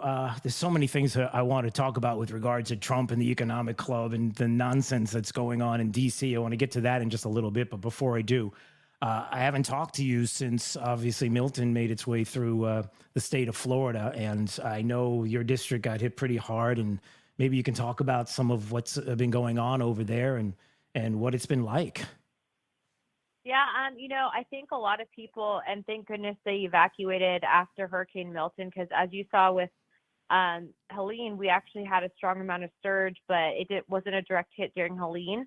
Well, during Milton, it was basically a direct hit, so we got all the wind because of that, but due to people evacuating, we didn't suffer the casualties that we essentially did during the previous hurricane. And so we had actually 12 people that unfortunately passed away due to drowning during Hurricane Helene. So, I mean, it's been interesting with the recovery efforts, but, I have been really focused on providing the correct information to my constituents and ensuring that they are aided and assisted during the FEMA claims process. And so for those people listening, if you are having issues with FEMA, especially if you've been denied after suffering from flood damage, contact your local congressional office because they can actually reopen the cases and assist. Yeah.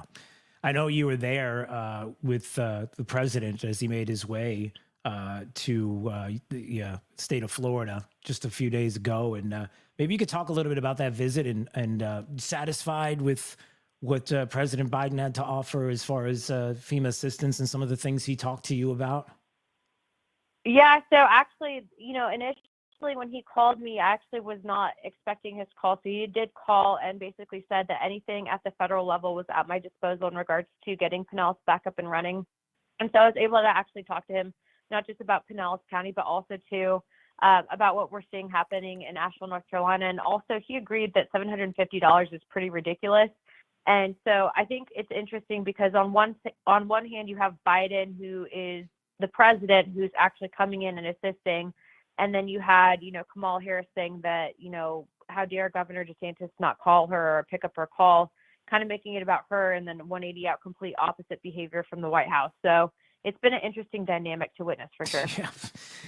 That is so nutty. I mean, I can't even wrap my head around that, how nutty it is that she's complaining the governor wouldn't take the call. And the governor's like, since when do you get involved in anything like this? We never heard anything from you. It's so obvious, what she was trying to do. And I think that's kind of the hand maybe, and you could talk about this. It's kind of the hand that the left is trying to play. Like the things you see, you don't really see. The things that are going on really aren't going on.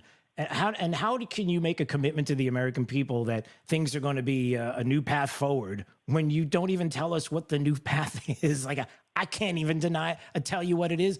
She can't tell me what it is. She can't define what it is. It's pretty remarkable. Yeah. I've just been really focused on getting the correct information again out there to the American people. And what's been crazy to witness too is after what happened with Hurricane Helene and then obviously the damage in Georgia, North Carolina, the response I think was super delayed, right? So like we clearly need to reform the FEMA process and system. Yeah. But then you saw Kamala Harris because of the fact that she was actually getting roasted because she didn't even bother essentially showing up to the actual place that was impacted. And she's running for president. So you'd figure that she'd probably like first on the ground there. I know that Trump was. But, like that whole process in itself, they initially tried to say that it was Republicans that were not offering assistance to survivors that were impacted, saying that Republicans voted against FEMA, which is actually not even true. Yeah. And so what we're finding now is there is a massive disinformation campaign. And so again, we just try to put out correct information has been a task in itself. Yeah, right. Exactly. Yeah. To, on top of everything that's going on and, how we're a statewide show here and how we've talked about, St. Lucie County and the hurricanes. The tornadoes. We couldn't believe how many tornadoes were touching down and places east on the East Coast were being affected. And then obviously up and down Florida's West Coast and all the things that we've seen, here with me personally in Southwest Florida 2 years after Ian, I know very well, how tough it is to get through all of this. But I'll tell you, the one thing that we can speak to, and maybe we'll just talk about this before we go, is it's not only community. It's not just the community, but it's also our legislators here in the state, the governor. What a great job everybody is doing to cut through the red tape and to try to get things done here. And maybe you could even speak to that, what you're seeing right now in your community right there. It's pretty remarkable how people come through and the resilience of the citizens here in the state. It really is.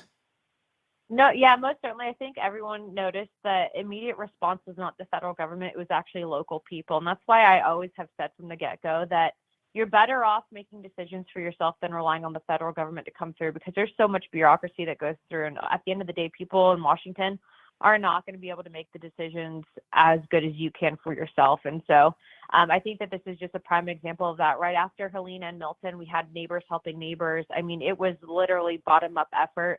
And then, we can come in on the federal side and assist, but really it's about what we can do to better make our lives easier because everyone was without power. Everyone was without running water. We were all kind of in it together after it initially happened. And so it's been incredible and kind of a faith in humanity to witness how much people really stepped up to help people, whether it was clearing out their homes, whether it was helping to bring them supplies, whether it was donation efforts. And so that's, I think, part of the reason why Florida just happens to be one of the best states. Yep, no doubt about it. All right, you know how much I appreciate you. I hope we get to talk soon. All the best. God bless, and stay safe. Okay, we'll see you soon. Absolutely. Thank you so much. All right, we'll see you. It is Congresswoman Anna Paulina Luna joining us on Florida's Voice, working hard there. And she's right, you know, with the casework that's out there, if you need help with Hurricane Milton or Helene, quite honestly, you know, make sure you reach out to your district and find out more. Your congressional representative is there to help, especially with the FEMA applications and so much more. And so I would encourage you, if you haven't done it already, hopefully you have, but if you haven't thought about that part of it, to reach out to your representative, and they certainly are there to help you right now. All right, we're getting ready to take a break. We will put a bow on the show coming up in just a bit. And certainly some of the things that we are going to hit on in just a second include some of the news out of the state. What do we have? Do we have 145,000? That right, Nina? 145,000 right now, still without power here in the state. Obviously, it's getting better and better each and every day. That's what good governance will do. So we'll talk about that. Some of the latest numbers across the state on the way. This is Florida's Voice.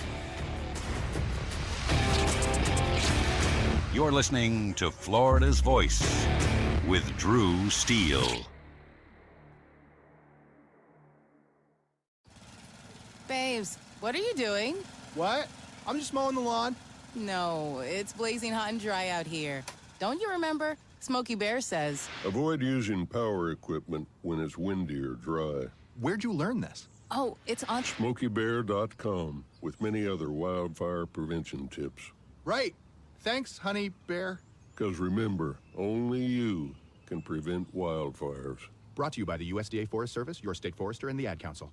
All right, son. Time to put out this campfire. Dad, we learned about this in school. Oh, did you now? Okay. What's first? Smokey Bear said to. First drown it with a bucket of water, then stir it with a shovel. Wow, you sound just like him. Then he said. If it's still warm, then do it again. Where can I learn all this? It's all on SmokeyBear.com with other wildfire prevention tips, because only you can prevent wildfires. Brought to you by the USDA Forest Service, your state forester, and the Ad Council. Are you prepared for an emergency or disaster? Because it's not a matter of if, but when. Don't find yourself saying, I'll trust water bottles and a flashlight to save the day, but I'll be proved wrong. With a tornado approaching, I'll realize that I lack a wheelchair-accessible shelter. When the floodwaters rise, I'll be up in the attic with 20 cans of beans.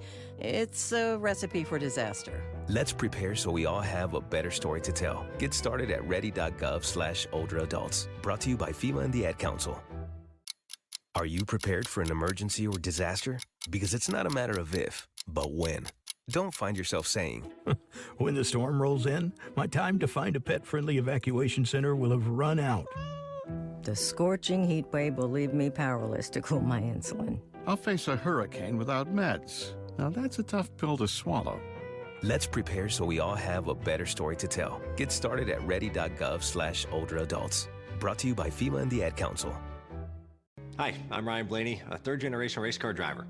And we dedicate a lot of our time to going as fast as possible. My grandpa Lou is the reason why my dad and I started racing, and I'm really proud to follow in his tracks. But when my grandpa was diagnosed with Alzheimer's, it was a very unexpected bump in the road for us. I've learned a lot on this journey with my grandpa Lou, and the memories of my grandpa will always be with me. And in our family, we're used to getting involved, and I encourage you to do the same, especially when it comes to caring for your loved ones. When I think about Alzheimer's and the impact it had on my family, I recognize that losing a race isn't such a bad day after all. It's important to notice if older family members are acting differently, experiencing problems with their memory, or having trouble with routine tasks. Talking about Alzheimer's can be really tough, but if you notice something, have a conversation with your loved one. Encourage them to see a doctor or offer to go with them. Early detection of Alzheimer's can give your family time to explore support services, make a plan for the future, and access available treatments. If you or your family are noticing changes, it could be Alzheimer's. Talk about seeing a doctor together. We're with Bridget, whose husband won't be home for months, and whose daughter is due any day. We're with Mike, who's leaving home to protect his family and yours. We're with all service members and their families who need community, connection, and maybe a bit of magic. Are you with them? Learn more at USO.org today. We're with Liam after his 4th military move, when being new is starting to get old. We're with Tara during the holidays, when she misses home the most. We're with all service members and their families who need connection, comfort, and a home away from home. Are you with them? Learn more at USO.org today. Now, back to Florida's Voice with Drew Steele. You know, it wasn't too long ago that we were talking about this here in the state of Florida. And I can't even believe we were having this conversation, but we were. It was all about lab-grown meats. Remember that, Big D? Remember how people were talking about lab-grown meats? Yeah, and lab-grown meats are like when somebody tells you to jump in that lake, and you're like, no, I think there are alligators in the lake, and the person says, no, there's no more alligators in the lake. You got nothing to worry about. I saw somebody taking one of the alligators out of the lake. There's no more alligators in the lake. You could jump in. And then you're like, okay, you go first, because I'm not doing it. That's the way I feel about lab-grown meat. Lab-grown meat to me was always like alligators in a lake. Like, I'm not jumping in that lake. I saw alligators there, and I know it's a lake. And lakes, Florida plus lakes equal alligators. That's it. It's pretty simple. It's straightforward. It's very easy to remember. It's like a fun game. You can play with the kids. Kids, guess what? Lake plus Florida equals alligators. Well, check this out. This story from The Telegraph, UK. Lab-grown meat is proving to be a grotesque misadventure. Hey, somebody was onto something here in the state when they were like, yeah, we're not doing that here. We're not doing it in Florida. We're not eating lab-grown meats. Well, check that out. Your tasty, wholesome steak is safe for now. The lab-grown meat revolution looks like it's over. In what may be the most shameless pivot that a startup sector has ever made, it now wants you and me, the taxpayers, to bail them out. Yeah. Okay. This is so typical lefty. You jump in the lake filled with alligators. No, you go first. So some knucklehead, I mean, not, Tim Walsh knucklehead. And I'm a knucklehead at times. I mean, it could have been. Said, hey, I got an idea. Let's have lab-grown meat, and we'll spread it around, and everybody will love it because nobody will know the difference. And maybe if we don't tell them, they really won't know the difference. Now they realize nobody wants it. Nobody wants to eat it. Nobody wants to touch it. And they're like, hey, we're going to be going out of business, so we really want you guys to bail us out. And apparently, from what I'm hearing, the government is sympathetic. Of course it's sympathetic because it's left-leaning. Any of you lefty governments are all going to be about bailing out the lab-grown meat because you're the ones that pushed it. Now, if it was something else, if it was constitutional, law-abiding, or red-blooded American, no, that's not going to happen. By the way, the story in the Telegraph, are you ready for this? I don't know if you know this. Since the first lab-grown burger was demonstrated more than a decade ago, billions of pounds have been thrown at the technology. It involves extracting cells derived from animal fetuses. Big D, did you know that? Did you know that they were...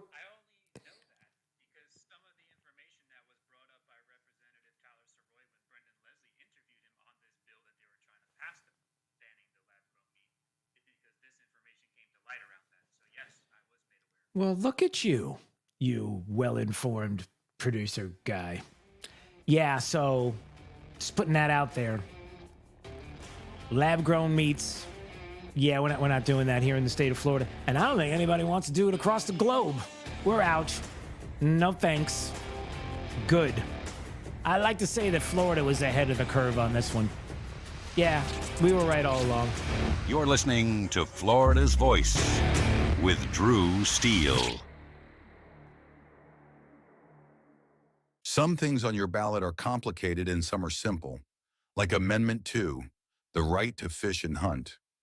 Amendment 2 is a bipartisan, common-sense measure supported by conservationists, environmentalists, and sportsmen as a humane way to manage Florida's wildlife, protect its natural resources, and promote environmental leadership. So whether you want to protect our environment or our traditions, Amendment 2 is for you. Remember, Amendment 2 is a bipartisan, common-sense measure supported by conservationists, environmentalists, and sportsmen as a humane way to manage Florida's wildlife, protect its natural resources, and promote environmental leadership. If you want to protect our environment or our traditions, Amendment 2 is for you. Paid political advertisement paid for by Vote Yes on Amendment 2, 2640A, Mitcham Drive, Tallahassee, Florida, 32308. Hey, once again, want to thank everybody for joining us today. Congresswoman Ana Paulina Luna, Congressman Mario Diaz-Balart. Want to thank you for watching the program, listening at drewsteele.com, the website. Steele has 3 E's.